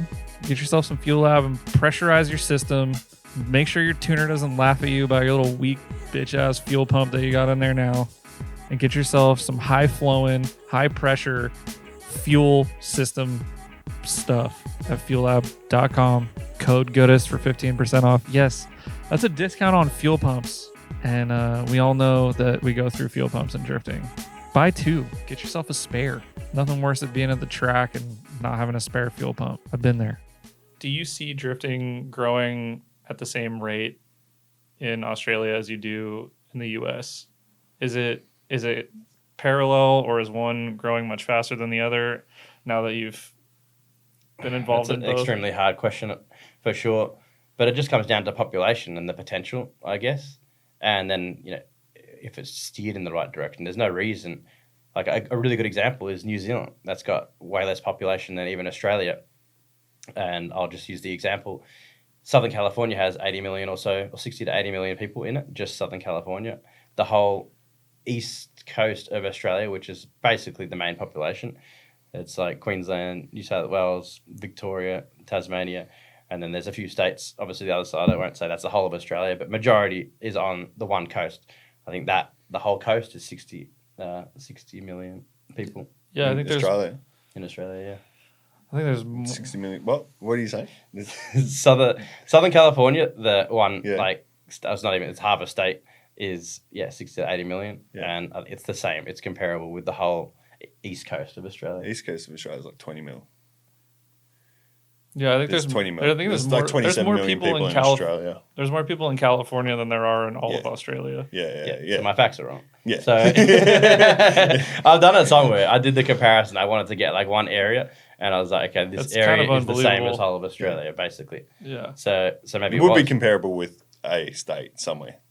Right. And, So either way, It's a big state here. Like, Yeah, it's better. But it's a hard to tiny. see. It's like tiny. Like Australia's tiny. The problem with Australia is it's so spread out. yeah. It's such a big country, and there's such a small amount of people there.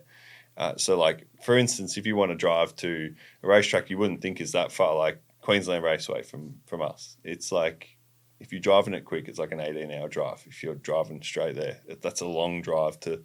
It's a big investment for, the average drifter that doesn't have a big budget to spend on such a big trip. Yeah, that's a huge trip. I think where Australian drifting is growing, I don't know the American side so much because obviously Jason's the one that's been over here, but the Australian side of things is like the grassroots drifting is thriving, but the national level of drifting in Australia is sort of stuck at the moment. Very stuck. And I think a lot of that comes down to it being so spread out. It is quite hard to efficiently run a series and run a program where you're driving so far between states, just with where the sport is in Australia and the opportunity for people to run a national program there. Yeah. I have to say, it just comes down to, obviously how many people you can get to an event to actually cover the event, and then corporate support. So like, business support, how many businesses are going to reach out and actually give a budget to a sport that doesn't have many eyes on it. You're always going to go to drag racing, burnouts, time attack, established sports with people already spending the money in it and seen in a better light as opposed to, a young kid building, half-assed car, doing half-assed things. It's a broad generalization, but it's basically how they see it. Like I've been told being here, like, if you're going to approach that big corporate company, just don't say you're a drifter. Say you're an influencer or you're this or that. Yeah. And it's basically that. Like, that's just where the sport is. It's still maybe 10, 20 years away from being respected and everyone moving up in the ranks where that's the sport they love and turn to. So that's where I can sort of see it as worldwide. It just depends on your population and depends who is kind of controlling the market and what their sights are in the sport. I should say, like, Australia has come leaps and bounds from where it was in a really good spot, like a long time ago when just before we started, I'd say. Definitely. There was a big series that had corporate support, all this, and then I think the financial crisis hit and it's kind of never really got back to where it was. The big events help a lot. Like LZ opened up a lot of sponsorship opportunities. I've noticed a lot of drivers are now sponsored by like reasonable sized brands that will want to jump on board because there was so much exposure from those events. So this next one we do in January should lead into that. There's some other stuff we're sort of cooking up in the background with a few other states to do what I think will work really well. Stewie Bryant? Yeah, of course. Yeah. I work pretty close with Stewie Bryant back at home. I go judge his competitions and stuff, and we're working with him at the moment to incorporate like his South Australian drift brand that he works with. His competitions look really so I judge their stuff. So we're like working in to do like a lower half of Australia competition. You could call it like a tri-state competition. So that's not really announced yet either. So but anyway, like it doesn't matter. It's just going to build hype anyway. It's not like you have to keep secrets left, right, and center. It's not nothing. It's not that big of a secret anyway. So at the end of I think it will went work on this really American well. podcast and told them everything. Yeah, it's like the lower part of Australia, the very bottom, which is more feasible for people to travel around between those states because they're actually the closest in Australia to each other.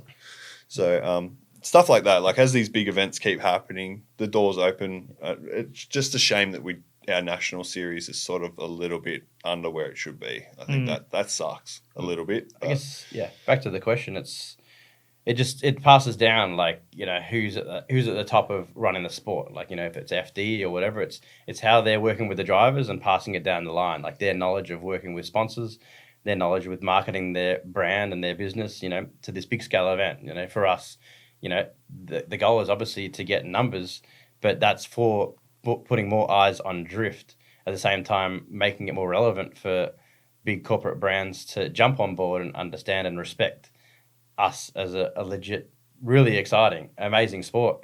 And then when it comes down to the drivers, us passing down our knowledge to them to be like, this is how you work with a sponsor, or, we don't want people coming in and getting the big brand deals and then just burning them, which is a massive thing in Australia, where people would land deals and they're like, oh, I don't know how to work with a sponsor.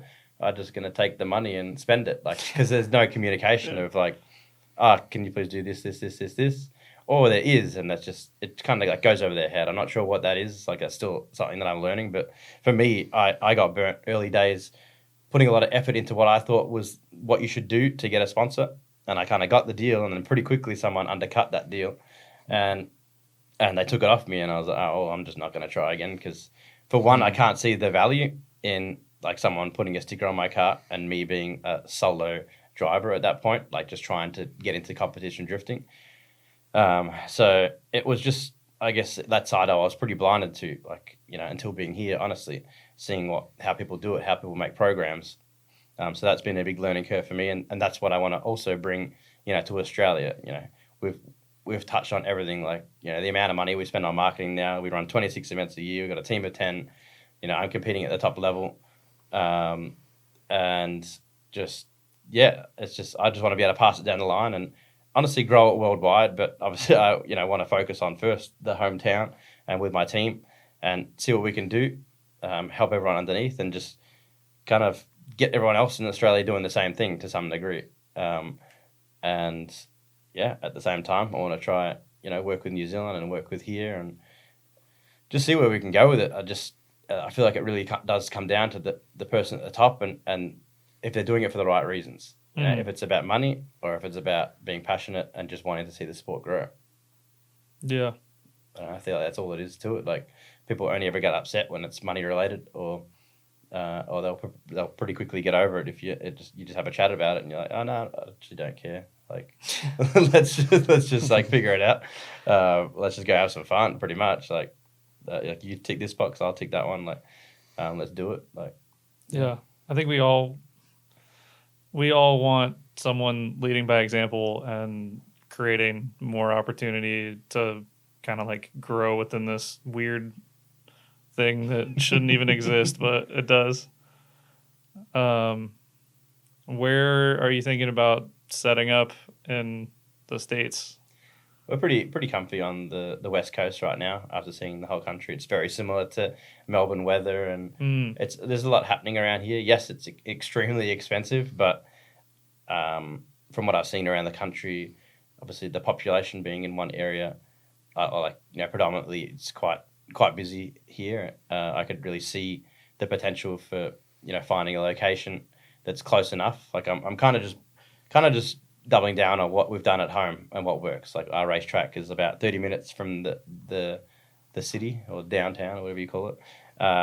You know, we live another 30 minutes. Like, our factory is another 30 minutes. So it's an hour to the track. So I just don't want to go any further than kind of like an hour. I want to find a track close enough that people will drive there, and then just kind of set up within that area so I can work with that track.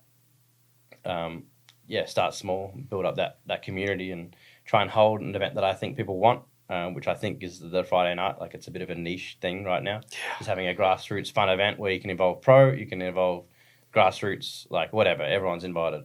And then just work off that, like see where it goes, see what brands I can get involved, and then see if I can get basically like passionate team members like Josh to join me, and take on the roles of that event. And then, you know, whether or not I find somewhere else in the country to do the same thing, or I got no idea where it'll go, but I know it's going somewhere. So, it's just trying things and seeing where it goes, pretty much. Yeah. What do you think? It'd be the same answer if you asked where is it going years ago. Yeah. Don't know. It's going where it goes. Yeah. Ideas come in, we make them work. Yeah, 2035. You know, when we're drifting on the moon, I'm sure I'll be telling you the same. Yeah. Friday same night answer. drifts. I got no idea. I think Mars next, probably. Don't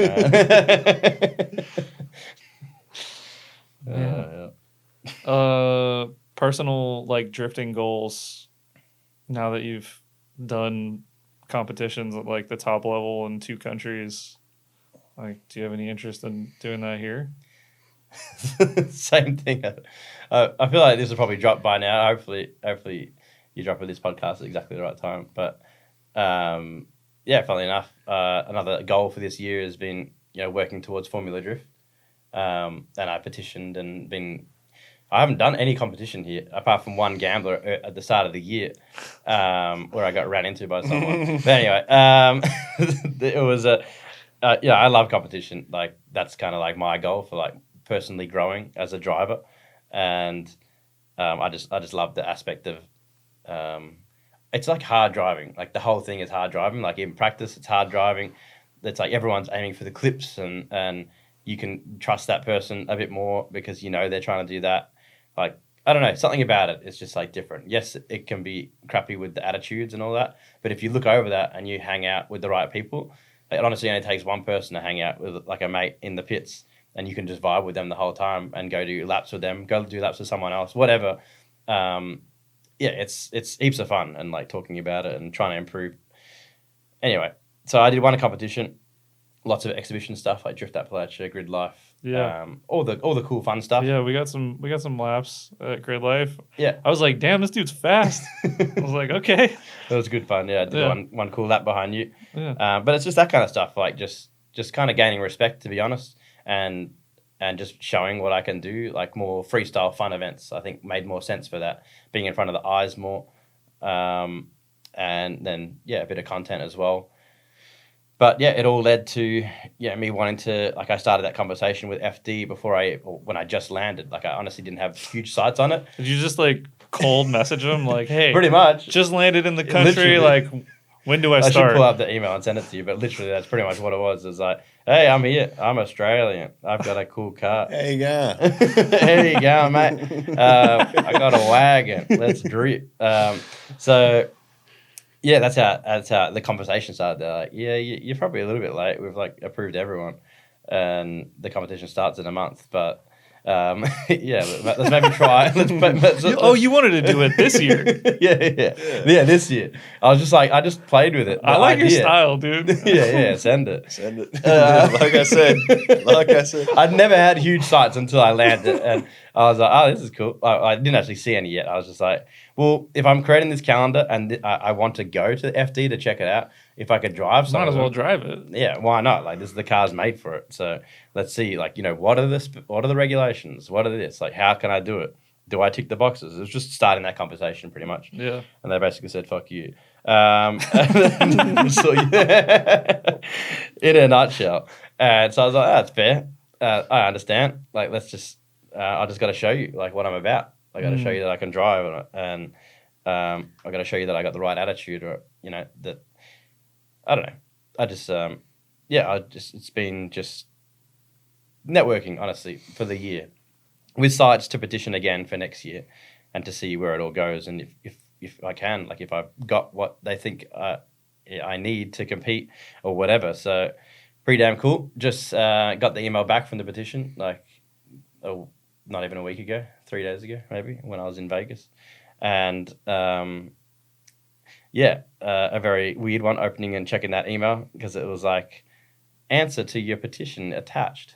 And I was like, shit. I also had my phone on Do Not Disturb at all times. So I was like, I got that email like 5 hours ago. It was like the end of the day. I was like, oh, God damn. Like, this is like, I feel like this year's kind of been building up to this moment. So I was like, message the team. I like screenshotted the email. I was like, what do I do? Should I open it? So I jumped on FaceTime with the wife and kids, and I was like, yeah, let's do this. Let's see. Like, I don't want to be too disheartened if it's a no, and obviously it's pretty damn cool if it's a yes. And open the email, scroll down, read all the fine legal stuff first because it slowed down the process, and then finally got to the important bit, and there it was. Jason Ferron, you have been approved for Formula Drift Pro Spec 2025. So there you go. I'm doing FD next year. Sweet. So that's pretty damn cool. Pretty stoked to, I think you'll do well. Yeah, it's been a bit of a, like, it's a funny one, because I know my driver skill. Like, I've been driving 15 years now, and I built this car to a certain level, which is an insane level, and it's done me really well. But at the same time, I understand from doing D1NZ of what it's like coming into a series first time, new tracks, new judges. So I'm like, all right, like, I think Pro Spec's going to make a lot of sense. It's a 4-round thing. I can still focus on business, team, everything else in between. And I think, a big one is partners and sponsors for it. So it's like, yeah, this is a good way in. I don't have to, like, invest insane amounts. At the same time, I can utilize it as much as possible with media sponsors and figuring out the tracks and judges and with the potential to do quite well, and sights obviously to go pro. Whether or not that's the year after, but we're building another wagon right now for sending it somewhere. So we'll see what happens. Huh? Yeah. Send it. V3 wags. B3 wags. Yeah, my boss sent me your car because he loves drifting, and he's just like, this thing's so sick. Because I sent him the Grid Life live stream, and he's like, yeah, you were cool or whatever. Did you see the wagon with the Barra? Like, oh, yeah, it is cool. It's definitely cool seeing people's reaction. I don't think different. anyone over the whole year has guessed what it is unless they followed me beforehand. So I'm sure you saw I got little What do they call it? They call it a Subaru. No way. Legacy Nissan Stager. It's been called something else. I can't remember. It's been called like everything but what it is. So I got a A-frame, like a little. I think you call it something else. A stand with a poster on it. like that like old guys put out at like car shows. Yeah, kind Like of. where it like explains like the car and what it is. It's a big one. It's like one you'd use for merchandise or whatever usually. So Like an A-frame. yeah, Flute. it's an A-frame thing. I don't know what you call it, but anyway. Do you so get it's just tired got of like repeating the same, like people Just constantly? point at it. What is this car? I was so done, I was 5,000 like, times a day. go over there, read that, come back with any questions that aren't on it. So it was basically like a rundown of myself, the socials, the car, the specs, what it is.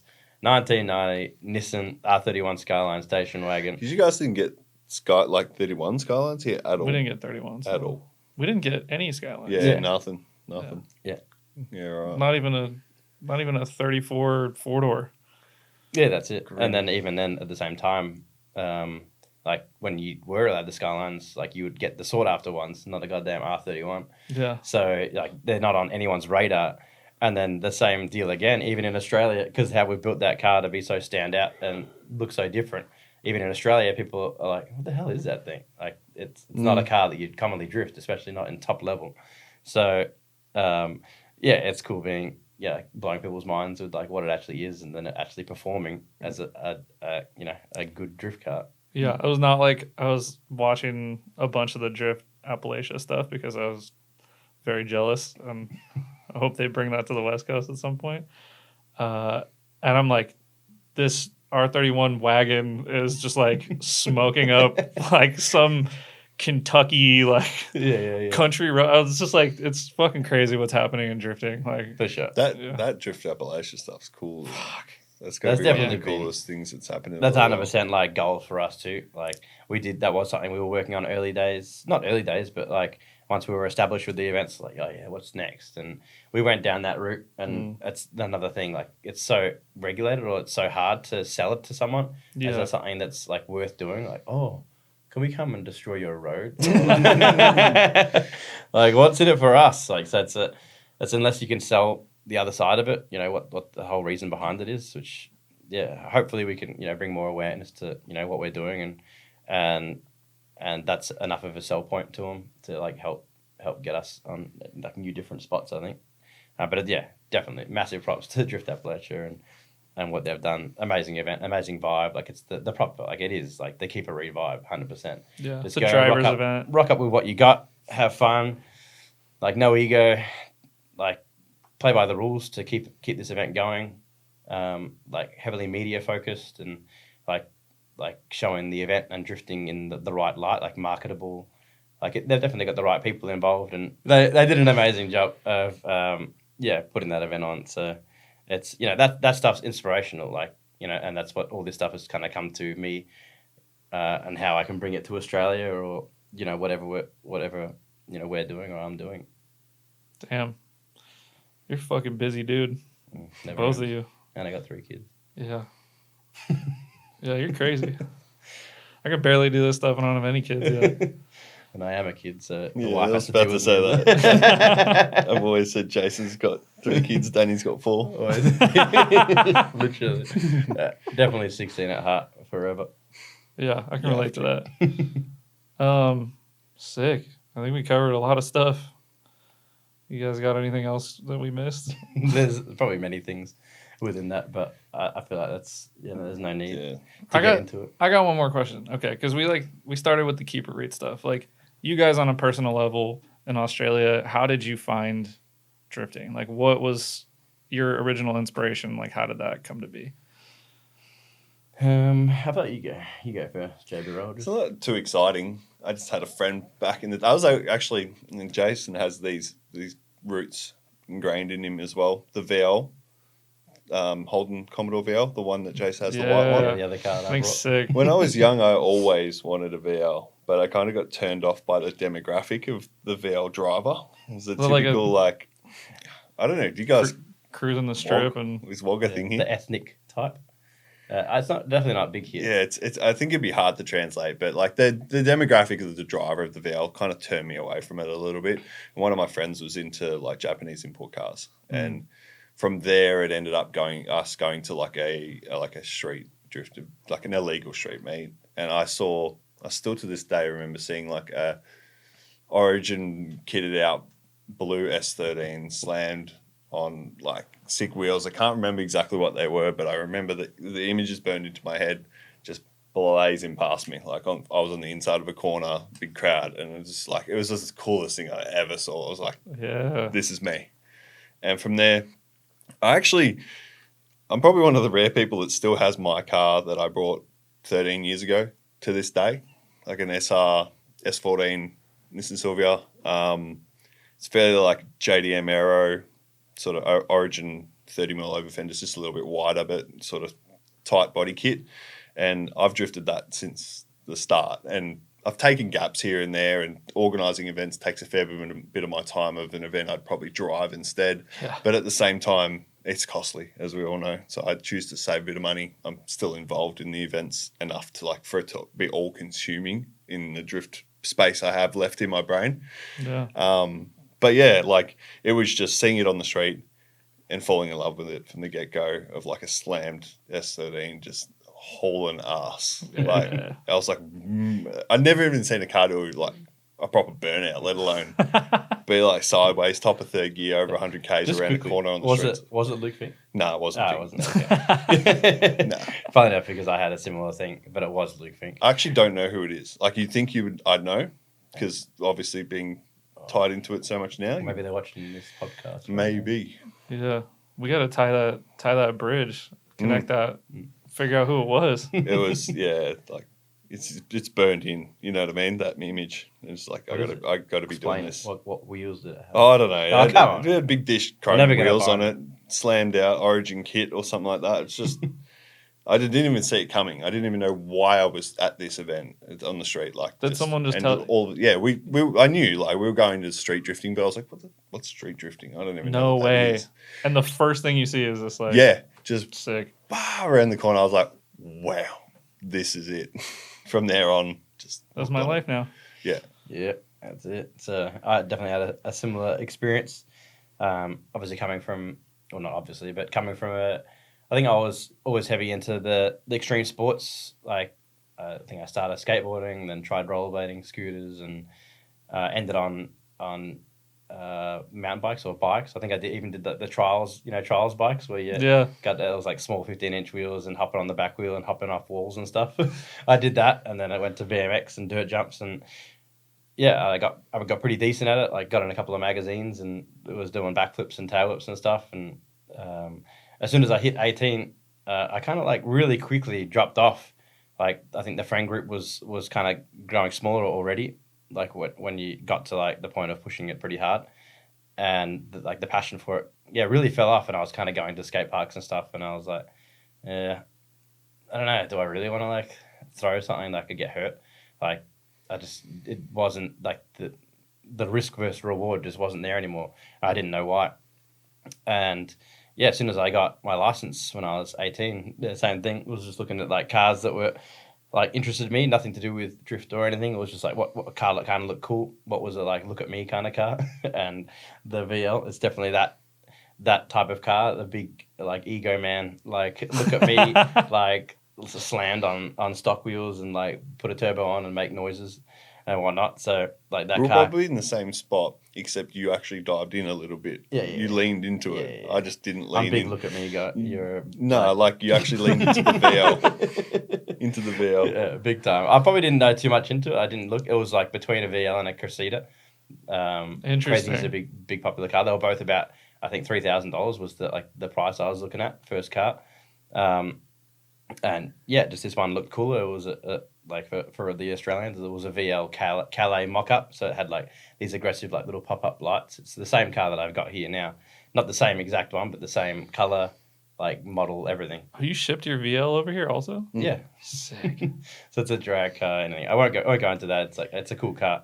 It's scary, but yeah. So I got that and just started with burnouts and like trying to get the same adrenaline rush as you would on a bike. And it started with just burnouts and modifying it, like looking into working on it. Back to the forums, there was a full write up on how to turbo your car for like $600. It was like Good old you forums. could get the full stock kit off. There was a turbo versions that were a fair bit more, but you could get the parts, like you get the turbo for $300, get the computer for $300, get the injectors for $300, and I was literally like, so I just work and collect all the parts, and eventually I had it all there, sitting there, and just spent one weekend and smashed it out, so I could drive it again to work on the next week. So that was just like, it was more burnout related, like, and just like, I don't know, the whole building a car and thrashing it thing was like, imprinted pretty quick in the brain. And yeah, when I was going out to these burnout meets, it was like, seeing other people and what they were doing. And yeah, finally, I think I stumbled across, I think I saw a few drifters and I was like, oh yeah, that's pretty cool, but didn't know, like, I didn't really understand it. And I was like, yeah, I don't know how that works. Like, how the hell do you do that? Like let alone, was only just figuring out how to like have an auto and like push the foot brake and the accelerator at the same time. And that was like kind of enough. Like, how the hell do you control? It was just like running over gutters and stuff. So it was like, that was where my head was at. And then I just rocked up to a spot for like one of the nights, going to the industrials and finding a spot that was like calm and quiet to do some burnouts or whatever. And I came across some people that were like well into it and they had like K70s and S13s and whatever. And those people ended up being Matt Russell and Luke Fink and way. And someone else. So I kind of rocked up and they were parked up, and I just sat back and watched similar experiences.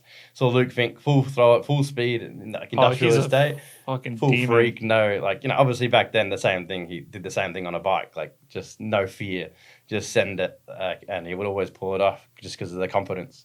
And he just sent it like full gutter to gutter, like, and I was like, what the hell is this guy doing full speed, like a bit of tire smoke and all that. And I was like, that is cool. And I was like, oh, anyone like, want to take me out? And Matt Russell was just chilling there doing his quiet thing.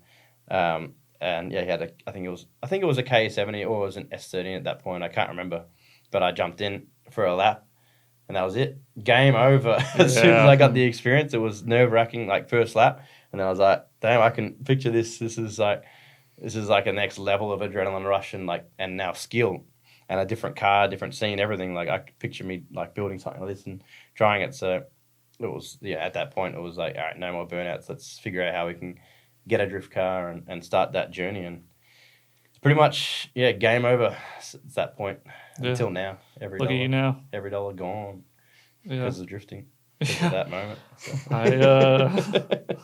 I can put myself in that exact same memory, but in a different scenario. I was like, oh, this is my life now. Okay. Yeah, pretty much. Yeah. That's cool. You just like bumped into Fink and Russell and like. Well, I should say that the tie between that was like we were all local riders as well. So I'd see Luke Fink at the skate park, because we all lived in Melbourne. Okay. And Matt Russell as well, and I think there was a couple of other people. I can't remember exactly names, but the same thing. Like they were just like a few years ahead of me, in they got over riding. They were working. They earned money. They built cars. Like however their journey started, they were just like a few years above, and I was coming into that point, and we just crossed paths, and I was like, oh hey, like I knew you were into cars, but I didn't know you did this kind of thing. So it was a very easy to jump in the passenger seat and then be very connected to that scene, also because of the like both having the same drive with bikes. It's now it's just like direct translation into cars and drifting. Funnily enough. If you guys went back and told like your younger self where you're at now, would you just be like, no fucking way? Oh, you mean like where we've come with it? Yeah. Yeah, Like even what 100%. drifting's even become, it's like kind of Oh, unbelievable. definitely. Well, there was nothing. Like there was like drifting was just streets when we started. Yeah. So like to say that I was gonna. There's a bit of stuff in the background, but it was few and far between, and also really hard to get into because it would sell out in 2 seconds if it was around. Yeah, you definitely have to. So you just miss out, and you're oh. Yeah, no, if I told myself where I was at now, there was no way to believe in it. You're gonna send a car to America and drift it there for a whole year. What are you on about? Yeah, you're just gonna cold email FD and they're gonna let you drive the next year. That's sick. That's it. Do you see drifting getting to the next level of acceptance in kind of like the global motorsports world? I do. Yeah. I do, especially when like FD and Drift Masters are kind of trailblazing it pretty hard at the moment. And I think it gets to the point where it's just undeniable. Yeah. What Drift Masters are doing in that stadium in Poland is insane. Amazing. Insane. It's hard to deny when you get to that point. And I think Australia suffers from this a little bit with like, we got to get rid of the old balls because they're dragging everyone down big time. Once all these old farts get out and the next generation comes in and owning the tracks and stuff, I think it changes a little bit. Definitely. I think so too. I think there's that aspect of like, but yeah, I think the sport has to be ready for it as well. So I feel like that's going to be the big boom of the sport when that goes down, where everyone is like all for drift and it's like it's a household thing that you're talking about. Kind of like, the burnouts and everything else that's already however many years ahead of where drifting is. It's going to get to that point, but it comes down to the right people in the right positions. So like, I haven't personally met like Ryan Sage, but it seems his head's like, he's pretty level-headed when it comes to how he's got like a plan. It's a very business structured like thing where he's thinking about all aspects of the sport and where it needs to go and working with corporate, like the businesses that need to be involved to keep it be a sustainable thing, basically. And the same with Drift Masters. I mean, they've come out of a different approach where it's been someone with the money has come in and, what have been involved. And that's, from their son being super passionate about the sport. This is Worthhouse and the team and Peter. Peter. Peter. I don't know what it's like in my head. It seems everyone's head. But anyway, so his dad's just like bought in and he's turned Drift Masters into a structured business. It's now got CEOs, like managers, marketers, like partnerships manager. It's got like all these ranks now like thrown into it and the budget. So that's why it's gone from like, I mean, I haven't honestly watched the journey closely, but from what it sounds like, it's gone from here to here, from obviously like selling out the Poland Stadium of 50,000 people, which I did go to that last one and it was pretty insane. Fuck, dude. I think there's probably a good question as to like, does it get more viable and bigger at that stage? Because I think you can sort of separate the two. There's like sort of two scenes. I don't like to separate them and don't like to say that because they're ultimately the same thing. But like the grassroots stuff, and I'd be curious to see where that goes. I think you got to break them down. Where what Jace is talking and what I just referenced is going, like Drift Masters FD and where that's going. I think that's undeniable. I do wonder if like the grassroots stuff gets a little bit harder to do, I suppose. I'm worried about that. Yeah. So like, does it get more expensive? And I mean, we might be okay as we progress through our lives. We're a little bit older. We have more opportunity, more money. But like, can the younger generation still get into it? That's a curious one for me as it gets more and more expensive. And if it does start growing, it does naturally get more expensive when it gets more accepted, I think, in a way. Yeah, because there's not more levels being created. There's just everything's sort of moving up. Yeah, I guess the biggest one, I mean, like I guess the deepest level is the cars available and how long they're going to be around for. Like if electrics is taking over, the whatever car it ends at stop being produced. Like say it's the BMW is the last car that's a driftable, like off the shelf car that's at a fair affordable price, or like hanging around. There's only so many of them that are going to be around or destroyed or whatever at that point. They're just going to keep going up because if drifting reaches that point where it's like now you can drift at every track. Now there's 50 clubs in each state.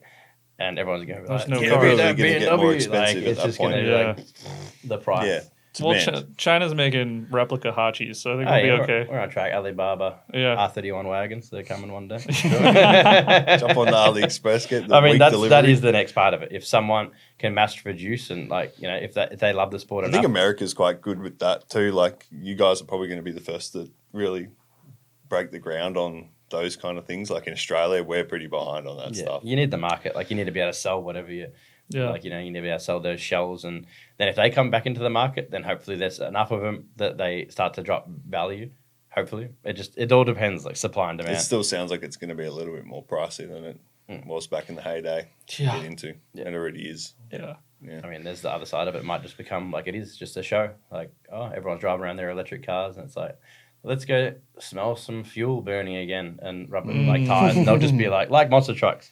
It's like you're just gonna rock up for a show of like people that have like minimum $200,000 cars, like at that time, what they're worth, and professional drivers that have been doing it their whole life with corporate backing, helping them do it, and then it's just, you know, mass produced, consumed. Yeah, like are there grassroots level monster trucks? Yeah, Don't know. no idea. I'm sure people are building them. They Like, I usually definitely run wanna over build one. people in the ground. Oh man, yeah. It'll go somewhere one day Damn, or nowhere. you heard it here first. The future is It'll go somewhere or nowhere. Yeah, keep Pretty all, much. It's keep one of all those your two. shit. It will be. Drive as much as you can now. 100%. Waste all your money because you may as well. Yeah, you never know. Yeah, have fun while you're here. Drifting's the best way to put a smile on your face, unless shit breaks, and then fix it. Yeah, you just gotta keep that smile somehow while fixing it. I've broken my car in every way possible this year. So, weren't you doing rod bearings like 2 weeks ago? Yeah, pretty much. Replaced the snap crank, rod bearings, and broken timing chain and broken oil pump. I've done it all this year. Had every part of that car apart somehow. Did you do it in the Airbnb driveway? I did it in a friend's driveway for pulling the motor out and doing the timing belt. Next event, it was crank, and then luckily enough, one of the sponsors, Radium, had a free like car hoist thing, the one you drive on, and spent a week or so figuring out how to do a crank swap with some help. But, still not my expertise for sure. Straight into gnarly entries at that Vegas. She'd be Speedway. right. Yeah. Like I told ya. Yeah. She'd be right. Send it. Not a mechanic. Yeah. That's inspiring. Yeah. It's inspiring or frustrating, one of the two. Not sure which Why does it just keep working for him? Trust me, it's been testing. So Yeah. as soon as it's back working, it's all in. May as well try and break it again. Yeah. That's a good thing to end it on. That's good advice. Solid advice. That's how I do it. That's how a lot of people do it. Like, try and break it, drive it hard, fix it, come back, Get better. Yeah. Sweet. Bye, everybody. See ya.